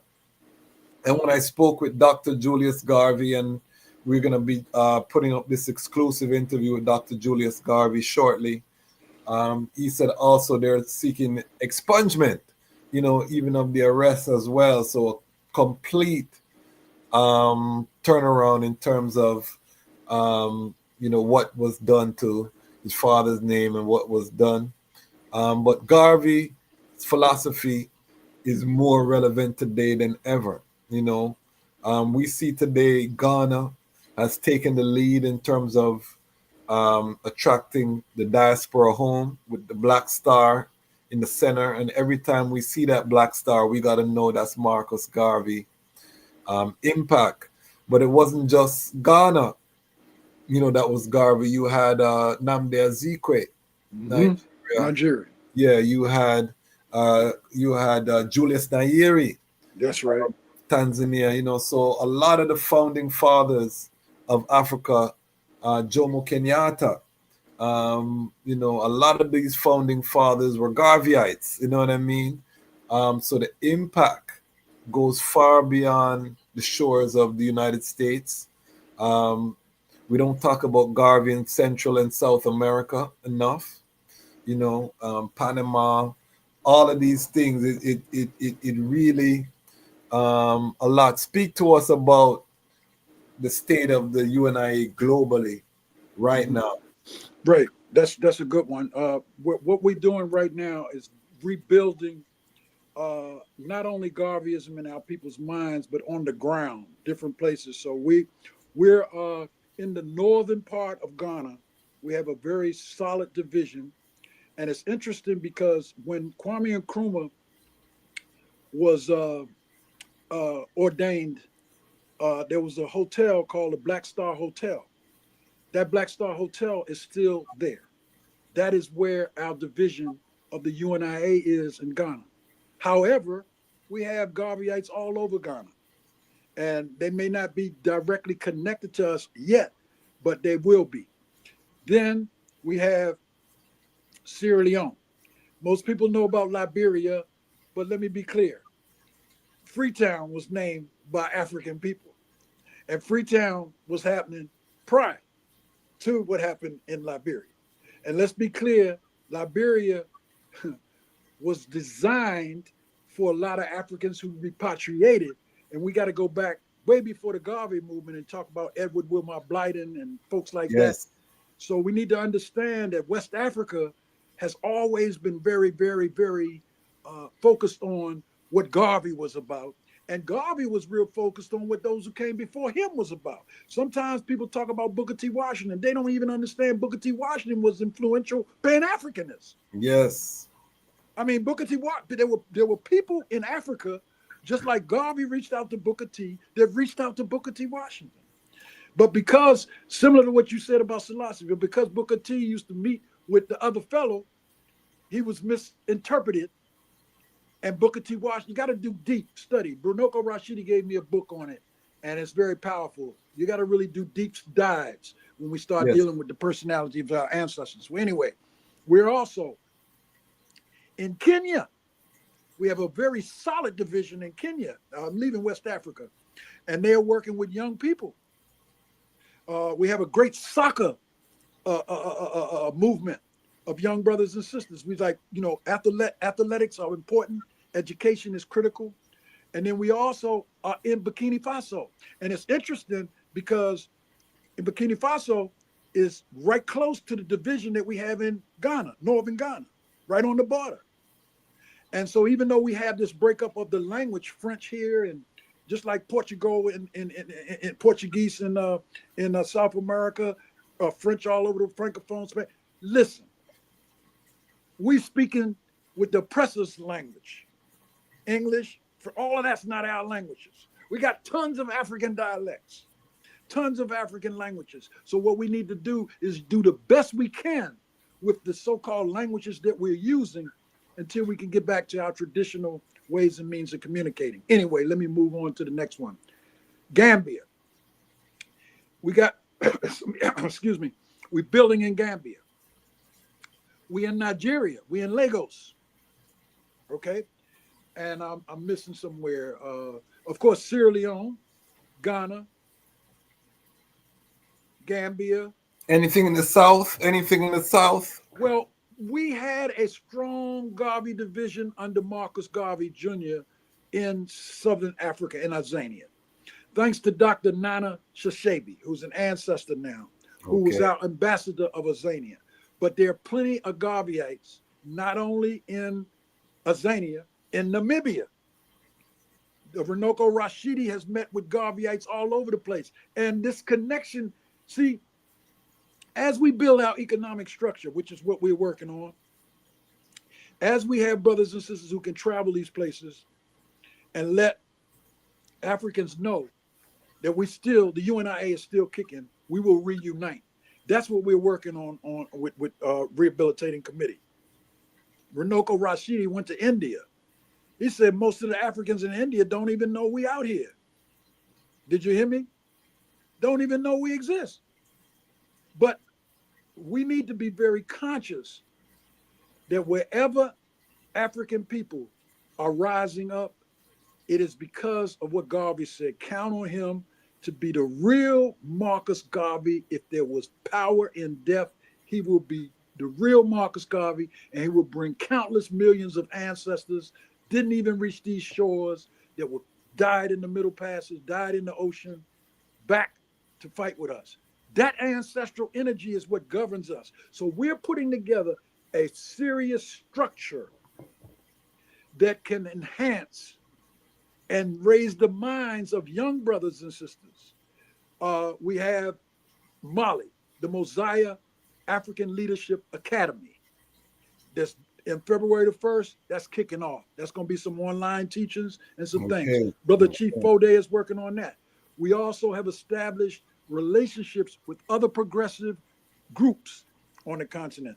I do a little work with the PAFM, the Pan-African Federalist Movement. So what we're saying is it's time to unite. So the UNIA is specifically building. We just chartered a division in Florida. We are all in the United States. We're in the Caribbean. Our second assistant president general is in the Virgin Islands. But we have aspects of Garveyites all over, Jamaica, different places that are doing work.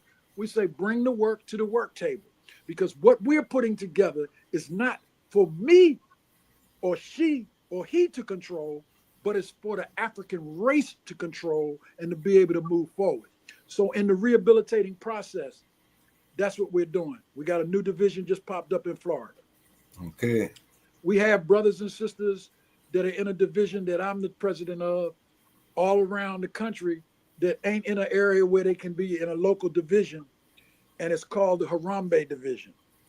And that means we have people in different places until they can build a division in those areas. So we're growing.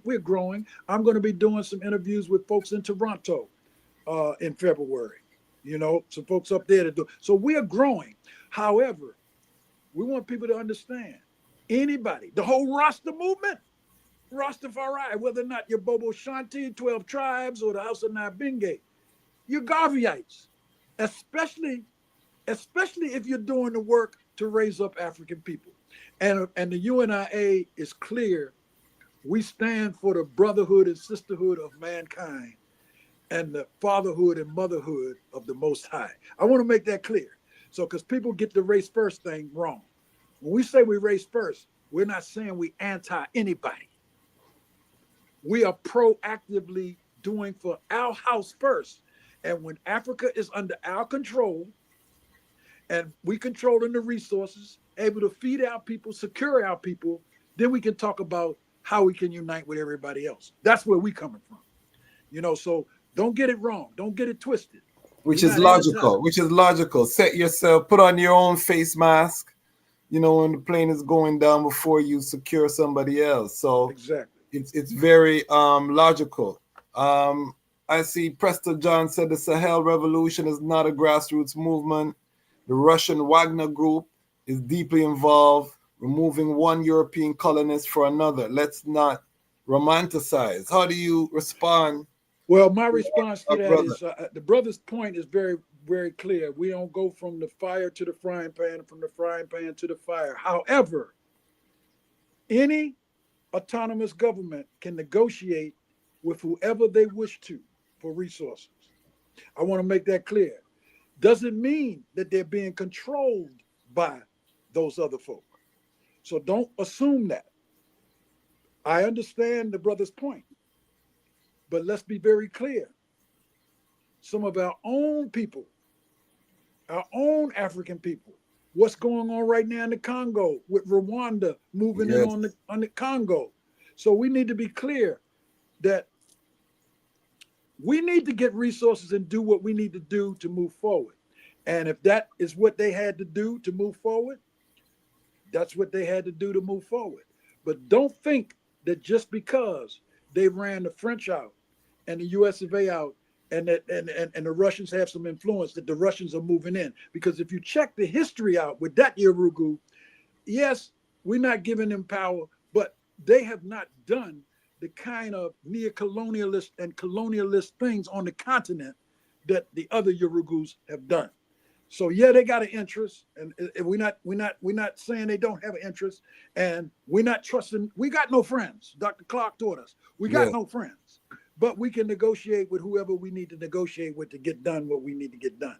That's and I think we have to understand this Islamic terrorism that is confronting all of these countries in the Sahel, southern Nigeria. You know, you hear about these jihadists. They're being funded by somewhere, and these African leaders have to counter these the quote unquote terrorists, because we who are conscious know that terrorists don't just pop up with brand new weapons and well funded and well kitted out. And a lot of that came, Ross, from the taking down of Gaddafi in Libya. Yes. A lot of that came from that. And so people need to understand that we have all kinds of, remember what I said earlier, we got criminal-minded people who don't know who they are, and they'll do anything for a buck. And you made the good point you just raised. Look at Haiti. They got Kenyan policemen in Haiti. Yes. But who's financing that? You got to look at who's paying the piper to call the tune. And so that's why with the brothers saying we got to watch, and we do have to keep an open eye. Yes, of course. And I always say here, because my position is that World War III has started. We're in a Cold War phase currently. It's alternating between hot and Cold War. We're in a Cold War phase, and by Cold War we mean proxy wars. And the two sides, we got the G7 on one side and we got the BRICS nations on the other side.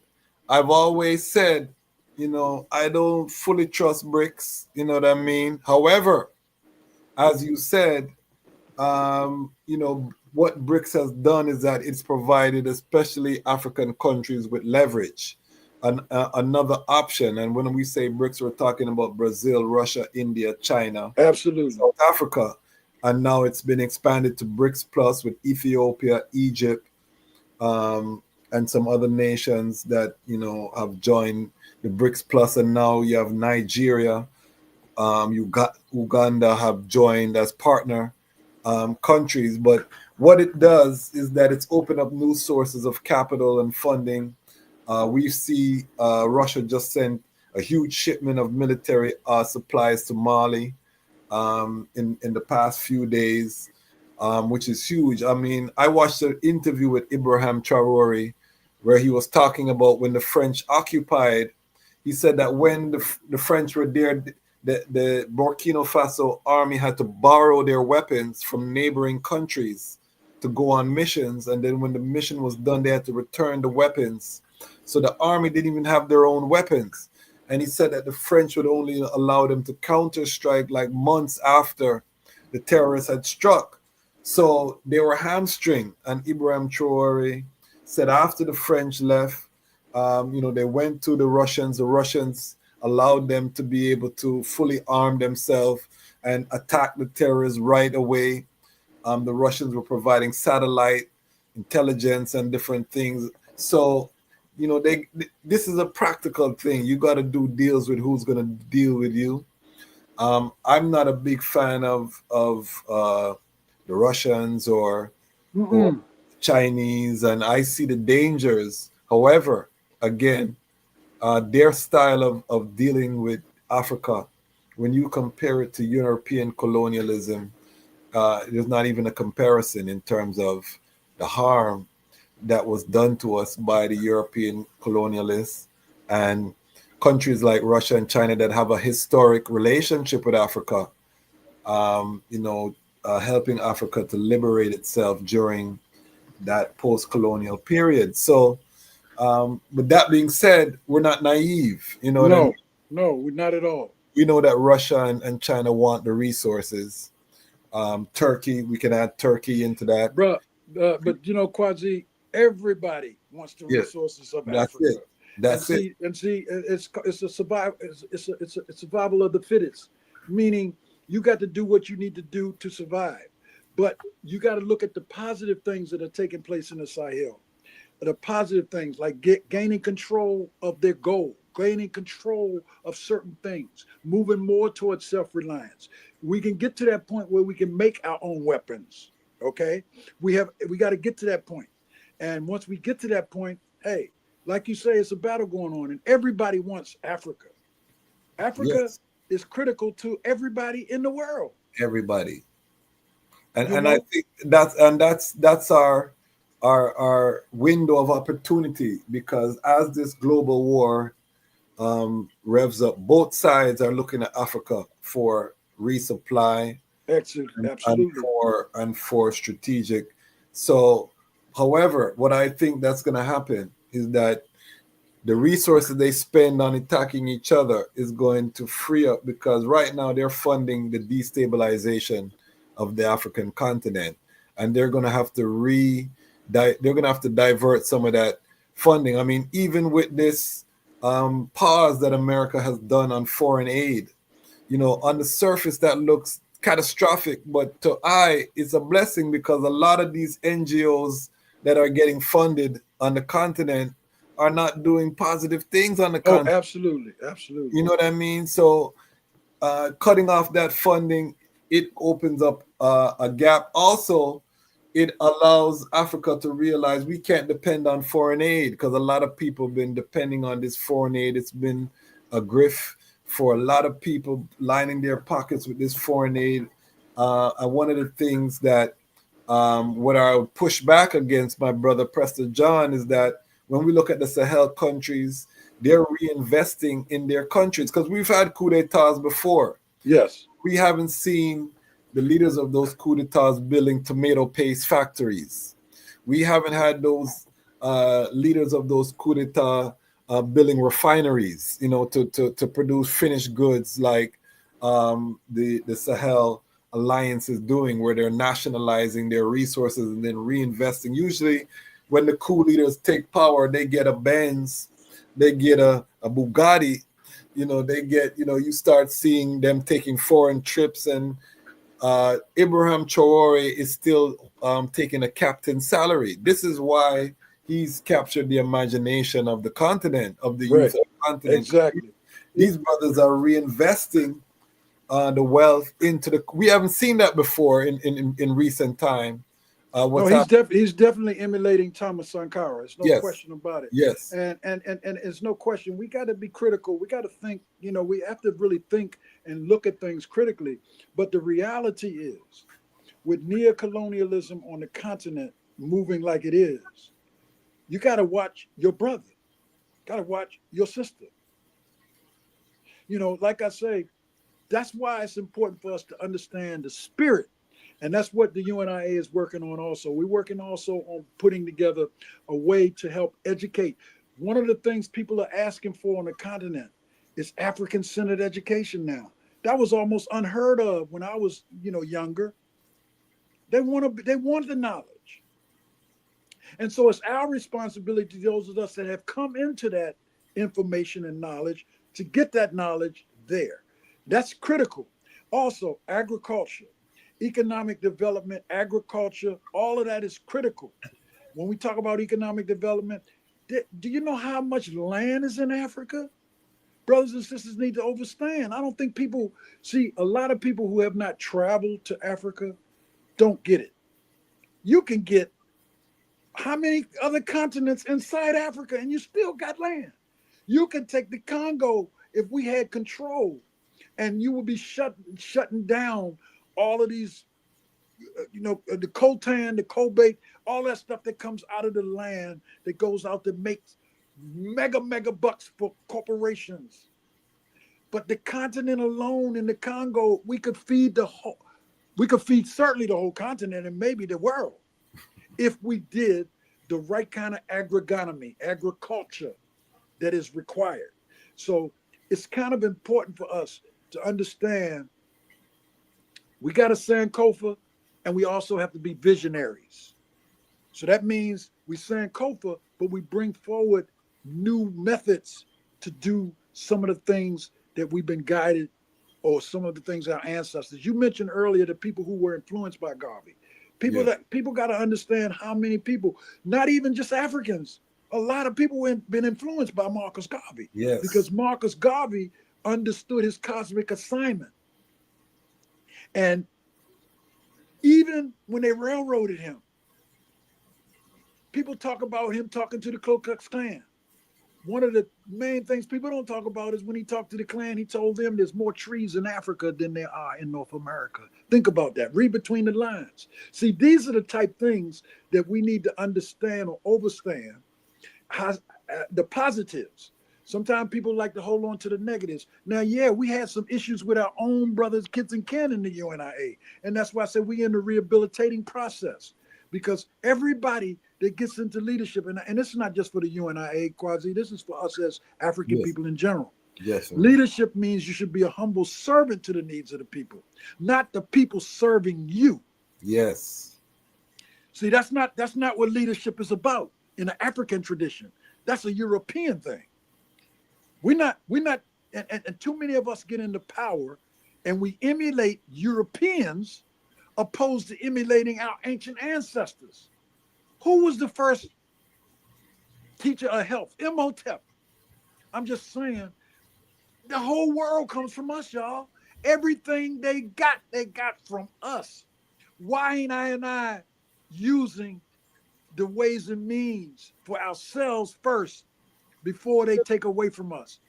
We built North America. Look at what's going on in Bahia in South America. Look at what's going on all around the world. Wherever we are the backbone. We are the labor. We're the laborers. So now what we need to do is to convert that and reverse that into doing that for ourselves, for the sake of our children and our women, to protect our ancient integrity. That's what Garvey was about. That's why they wanted to get Garvey gone. That's why they took Malcolm out. That's why they took Lumumba out. But like I say, those two were born the same year they sent Garvey to jail. They were born. So what I'm saying is, y'all, and I know Rastas, y'all should all get this. We got spiritual power that they cannot touch. We can chant them down when we're united. When we got all of us moving on the same, Garvey said in 24 hours, if enough of us all move on the same wavelength, we will change the game. We'll change the planet. Mm-hmm. And that's important. So, and I'm not just talking about sitting back and waiting on something spiritual to happen. We're spiritual beings ourselves, and we have to accentuate our spiritual power more than to really enhance our physical power. And like, if it were left to me, death would die. So while we living, we got to live, because when you die, your spirit is going to continue to move on. So brothers and sisters, this is what we're doing. And like I said, the UNIA was founded in Jamaica. Garvey came to the States in 1916. In 1920, held a convention, and African people came from all over the world. It's 2025 now, brothers and sisters. 100 and some odd years since the first convention. We still here. So that's proof. If we still here, still talking about what our ancestors were guiding us to do, that's proof we can do it. But we need the numbers. Most of the Africans on the African continent are under 25. Yes. So that's why I say our youth and our women. And I say women because, and I understand this whole thing of womb to the tomb. But when you get to the tomb, your work ain't over, because you in the ancestral realm. Ancestral realm. Yeah, you gotta leave a legacy. So we come from the womb. So we know, and our sisters are doing great work, brothers. And so we move together. It's not about us in front of them. It's us moving together. If it were not for Amy Jocks Garvey, I don't think us would have known the true Marcus Garvey. Amy Jocks Garvey raised Dr. Julius Garvey. Yes. Raised Marcus Garvey Jr. Marcus Garvey Jr. was handicapped, couldn't do that, because remember, as I said, he was not just excommunicated from the United States. He was consistently under attack. And we have to understand that's key. Preston John said Garvey wore Freemasonic Knights Templar garb with Maltese cross. Let that sink in. Was Garvey a Mason? Talk to us about, did he have any Masonic ties? Well, you know, I've heard he has, but I've heard he was a Catholic. I've heard a whole lot of things, man. But the reality is, Marcus Garvey said, "Let no political machinations or no religious scruples divide us." Okay. Garvey taught us that. So, regardless to what may have been used, people say Dr. King was Boule, and I understand all of that. But we also understand the Knights of Templar come more from an African source, brothers and sisters. I want to say that. Once again, everything that they got from us.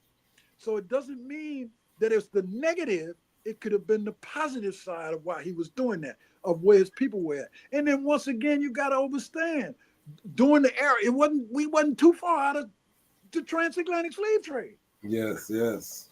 So, I have another question. I interviewed my elder, another elder, Ronald Petticook. His whole thing is that we need to unify with the Boule for this liberation. However, we know historically that the Boule has sold out the movement repeatedly. Too many times to count. You know what I mean? Is that a pipe dream, unifying with the Boule, or can it work? Particularly now that Donald Trump is president, because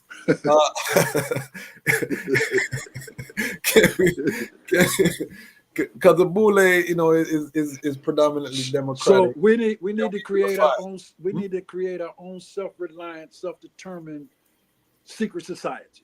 Okay, our own, and we don't need to emulate none of that. I mean, we already tried that. Prince Hall tried that. Yes. I'm gonna go way back before Prince Hall tried that. Break down who Prince Hall is for Prince people Hall, who don't Prince know. Hall was an African brother who was Masonic and set up the African side of that. You see, but it's just like people that are in college. Let me break it down like this. You deal with sororities and fraternities, you get all of the Greek madness, but that does not mean you cannot Africanize it. Y'all hear what I'm saying? Remember, everything they got from us. But you got to put a more African spin on everything you do, and to get back to your roots. Because if you study people like Tony Browder and what's happening with ancient Egypt, we built all of that, y'all. Why we settle for projects now? We built pyramids. We settle for projects, and that's not just in Egypt or Nubia. Their pyramids been seen all around the world. And I've done the Tony Browder tour. For those who are not familiar with Tony Browder and his work, let them know. And if you're just joining us, we have our elder, Baba Senghor Baye, one of the assistant presidents of the parent body of the UNIA here. We earlier talked about Washington, D.C. being called Banneker City by the conscious community here. Benjamin Banneker was a brethren of African descent, born in America. Some say he was a Mason, but he laid out the city, and D.C. is laid out not like a regular city. D.C. is laid out on a Masonic, ancient Kemetic principle. You know what I mean? It's not 100% right, but you have like 16th Street is right on the Meridian. We have a park, Meridian Park, which the conscious community called Malcolm X Park, that has tekins or obelisks. And if you go there during the solstice, it rises in between. The city is immaculately laid out, and it was laid out by a black man, Benjamin Banneker. You couldn't put the Washington Monument exact center, but exactly because of the swamp, so it's not fully. But they did this to harness the energy of the earth and the energy of us as black people. But break down Tony Browder for those who are not familiar and what he. Brother Anthony Tony Browder had the Kemetic Institute, but also the ACEL project, named after our elder Asa Hilliard, and also he does a lot around Dr. Clark. But his major work is creating or evoking, excavating Karakamun's tomb in Nubia, And it's important for us to recognize that all of the funding that came for that work that's been going on for many years came from African people. Okay. And so that's very important. He funded that project. That project has led him to tons of other tombs to excavate, and they've been rebuilding that for years. So, but I would say Tony Browder is a very, very conscious brother who continues. He got institutions, that, like I said, that he's built, and he does a tour in Washington, as Kwasi was just talking about, where he shows you the genius of African people in constructing certain things in the city. So I would say, you know, Institute of Comic Guidance is a very, very serious network that you should check out. Yes. You can Google Tony Browder and find out everything you need to know. I mean, he's all over the place, does great work. His daughter was the first African, or the first person, African woman, that went inside the tomb of Karakamoon, Atlantis Browder. And so Atlantis grew up continuing the works. And there's a whole network of people that work with Tony Browder. In fact, I think Tony has other people that do the tour now. He doesn't even do the tour on a regular basis like he used to. Yes. So he's a giant. He served as our ambassador of Kemet in the UNIA. And we had a lot of ambassadors, by the way, Runoko Rashidi. And after 2016, that kind of changed. But we now went back to the rehabilitating process. So we have ambassadors now. We have a brother, Ambassador Shakara, who is doing great works with the Al-Kabalan revivalist movement in the UK. Okay. And we got a group we call, and I'm back to what you were saying about what the UNIA is doing. So we're institutional building. So, you know, you're going to hear names like Kumunga, which means the whirlwind. We got a brotherhood group called Chika Kumunga. And it's not run by the UNIA, but the UNIA is heavily in it with other brothers. And we're working to do things to help continue to do just what you're doing, Kwasi. And that is to create our own media networks so we can tell our own stories. Crucial. So you can go to Kumunga and check out a lot of what that's coming from that network. We also are working with Dr. Chinzara, and I work with the Nubian Leadership Circle, where we're working to try to establish better working relationships with other brothers and sisters like the Nation of Islam and people like that and different other people. But it's important for us to understand is for all of us to organize locally, connect nationally, and reconnect internationally. Because sometimes people want to stay in their own lane and do their own thing. But I was taught the more you know, the more you should know you don't know. So, and our brothers and sisters, just like you, brother Kwasi, as long as I've known you, man, we've always had a respectful run-ins, but it's always about learning more from each other. And that's important. And do you remember the first time that we met? It was probably on Howard University's campus. I know that, but I don't know the exact time and all that, but I'm sure it was at Howard University because I saw you as an aspiring Rasta attorney. That's how I saw you. even before you came out of Howard. Yeah. You've been consistent ever since then, brother. That's what I'm talking about. See, that's the love we gotta have for each other. You know what I mean? And it's important to be consistent. And you know, I'm not bragging on myself, but I've been on this path for a long time. And every time I always meet somebody new and learn something else. And that's so important because, you know, I'm a young 70-some years of age now, you see? Yeah, I didn't even know that I'm a young 70, but because I'm still checking people out like yourself, I still got my youth. I might not run as fast. How old are you now, Baba? I just told you I was born in 1951. Okay. Yeah. So you got it? I got it. The numbers right. I got it. Powerful. And that shows you. And if you see Baba Senghor, he's spry as a teenager. You know, so how he move around, full mobility. You know, well, I attribute that to my queen, man. She keep me focused on the real deal with health and wellness, and my spiritual son. Brother Heru Forayata. Yes. I hope you soon get on the show here, because yes, he can tell you some things. I'm definitely gonna bring Baba Haru on.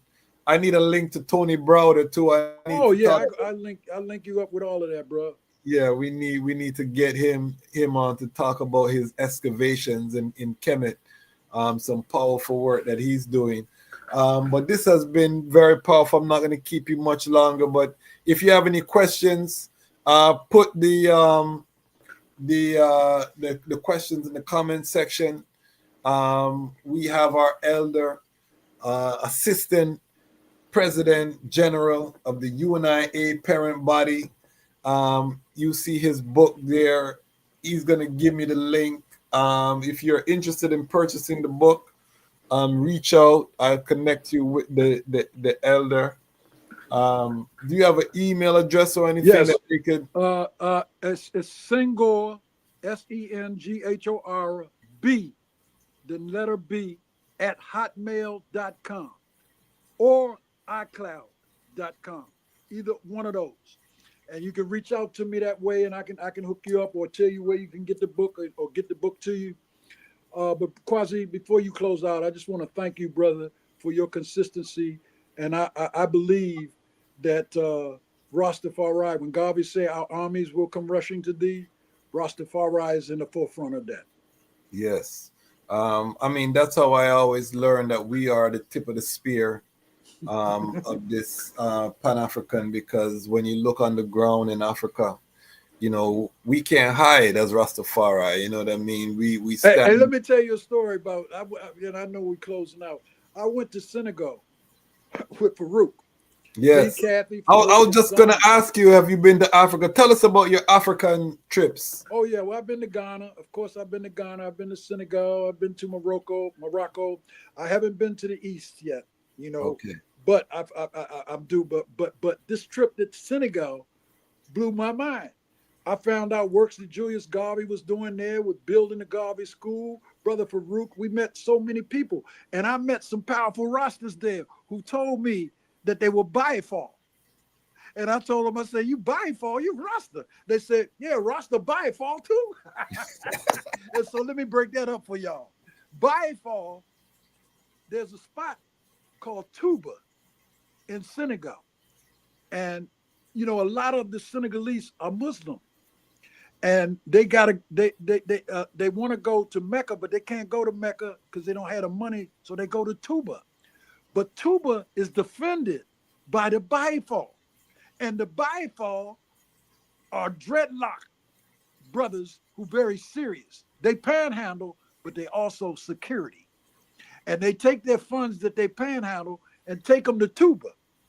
And that's why me and Farouk, I said, like, you're Rasta. And they said, oh, we Baye-Fall. They said, well, you're Rasta. And they said, Rasta Baye-Fall. They said, Bob Marley was Baye-Fall. So my point to brothers and sisters is, you might have different names, but when you look into the spirit, I saw the brothers as Rasta. You hear me? Because that's what I knew. And then I learned about what they call Baye-Fall. You know? So Amadou Bamba is who created that whole concept, and he tricked the French. And like people always know about the Nation of Islam and certain other Islamic things, but the African Islamic thing that was in Senegal was, they were nice to Rastas, they were nice to Christians, they were nice to everybody. They were nice to us. And to me, that's that spiritual bond, that love that we have. Because regardless of how you come to the Most High, it's only one, we bond. And I wanted to share that story because, like I say, I call them Rasta because they were Rasta to me. And they say, like, oh, we Baye-Fall. I said, well, what is that? They say, yeah, well, Baye-Fall is Rasta too. Ras Maisha said they believe in Bamba locks or Jata. Okay, I don't know the fullness, but I look forward to going to Senegal. Senegal looks like they're getting ready to connect with the Sahel nation. Oh yeah. You know, Ghana. That's a good prediction, bro. I'll just tell you like that. I'm not going.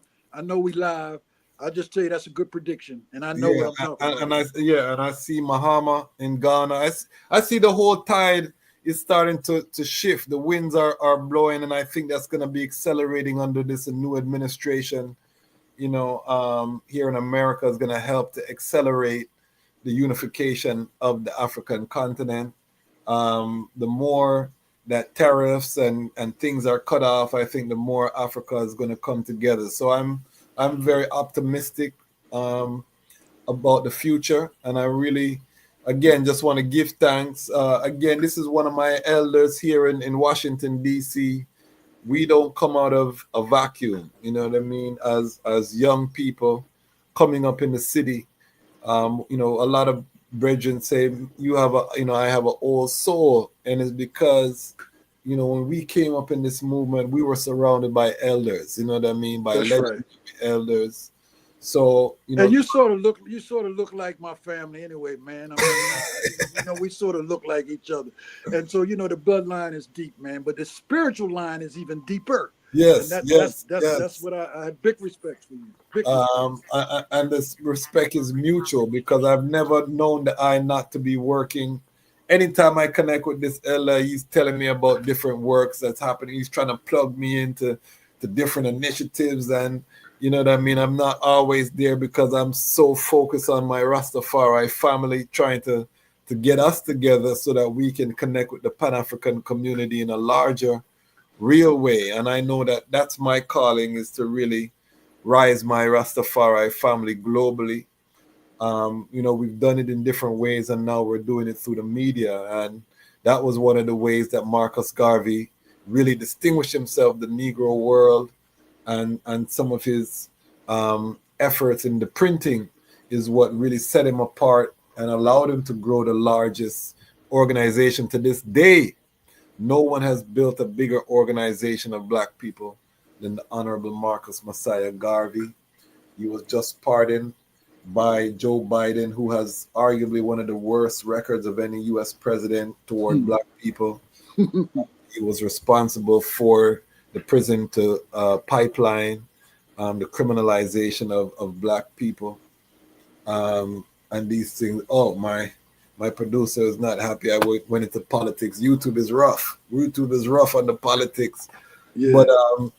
But I would say, you know, we got to talk truth to power, you know, and this elder is here, so we got to do that. But that's where we'll leave it there, family. This was a powerful, this is just part one. We're going to ask Baba Senghor to come forward. We'll probably do some panels and have him with some other Pan-Africanists. We're making that connection. You know, we're reattaching those bonds of the Rastafari movement with the larger, because a lot of time we isolate ourselves from the larger Pan-African community. And we're breaking down those barriers here on the Lion Voice Network. We're going to connect forward with our Pan-African family. Baba Senghor is going to be one of the voices and one of the faces that you see. So get used to that. We're going to ask you to connect us with some other UNIA. I want to reason with the brethren in Sierra Leone. Absolutely. We want to make that connection so the global family can see the UNIA and some of the works, hear about some of their works on the continent. Give us your final words to close us out. Yes, I would say real quick, first I want to give thanks to the Lions Voice Network and all the great work you do, Brother Kwazi, and your team, because I know you don't do it alone, and I really appreciate that. I want to give big ups to you and everybody working with you and all the supporters, and I want to encourage people to connect, support, because the more we do that, the more they can bring great, reasonable truth to you. And so I would say to everybody, you know, don't be content with the food of chickens, brothers and sisters. It's time for us to raise up our wings and fly. And despite the fact that you got two wings on the eagle, you know, we got the wings of the Most High. Blacktricity must be risen in all of us. And as we connect with that blacktricity, and I'm not talking about a race thing, I'm talking about a universal thing. Out of the darkness comes the light. And that blacktricity will unite us so we can get back to our traditional greatness. Bless up. One God, one aim, one destiny, one Africa, Rastafari. Blessing, blessing. And my sister from Trinidad checking in, Sharon Francis. Big up, Sister Sharon. Big up the Empress Menin Collective in Trinidad. All of the global Lion Pride family. We are here. We are making it happen, one guest at a time. Remember, Lion Pride on Patreon, 100 Lions Strong. We're helping to build your creative ecosystem right now until April 1st. First 100 people in. I'm going to show you how I built my YouTube platform, and I'm going to help you to build yours. Start today. Right now, it's all about direct to consumer. You know what I mean? You got to go direct to your audience. You got to be consistent. We are building, and we already have helped a few brethren and sistren in the Lion Pride on Patreon. So join us for this uprising. My global family, we're about to hit 25,000. The next time I see you on this platform, we'll be at 25,000 Lion Pride strong. We are fast approaching 30,000. We're aiming for over 100,000 by the end of this year. We can do it with your strength and assistance, and we're not gonna stop. Why? Because the time has come, Lions, to tell our own story, and this is the Lion's Voice. Rastafari. Yes, Jap people, this is Michael Shemaya representing. I will say, hear the Lion Voice, saying it is time for the lions and the lionesses to tell their own story. King David killed Goliath with a stone, we original dread. The time has come for the lioness to tell her own story. Yo, this is Pagabens and time have come for the lion to tell their own story. This is the Lion's Voice. Stay tuned. The fittest of the fittest shall survive. My people, open your eyes. Wake up. Blessed love, this is Queen Omega representing for all lions and lionesses. With the Lion's Voice, we come to tell our story. Rastafari, live it. Hey, the Lion's Voice, Rastafari. Greetings, this is Warrior King, and the time has come for the lions and the lionesses to tell their own story. This is the Lion's Voice. Give thanks and praise for the wonderful blessing that's been poured on me. Give thanks and praise. Jah use a yet an instrument to set the people free. Jah give her the powers to chant. Jah give her the powers to chant. Rastafari, the Lion's Voice. Amina, the time has come for the lioness to tell our own story. No surrender, no retreat, we are Jaja soldier. Rougher than the streets, tougher than a boulder. Bigging up Lion's Voice. Now put it, I jolly for say that. This is Senghor Davis. It's time for the lion to Ika. For unity is strength. Let us come together, my brethren and sisters, and forward to the motherland. Enough love. This is the Lion's Voice. Jah Rastafari. I'm Nana Farika. The time has come for the lioness to tell her story from her viewpoint and tell the world who Queen Omega is. This is the Lion's Voice. Yeah, David Dread of Steel Person. I'm saying hail to Lion Voice because it's time that the lion have its voice, have its own story. Says I'm stepping out here. Hear me now. Oh, yeah, the Lion's Voice. Raw.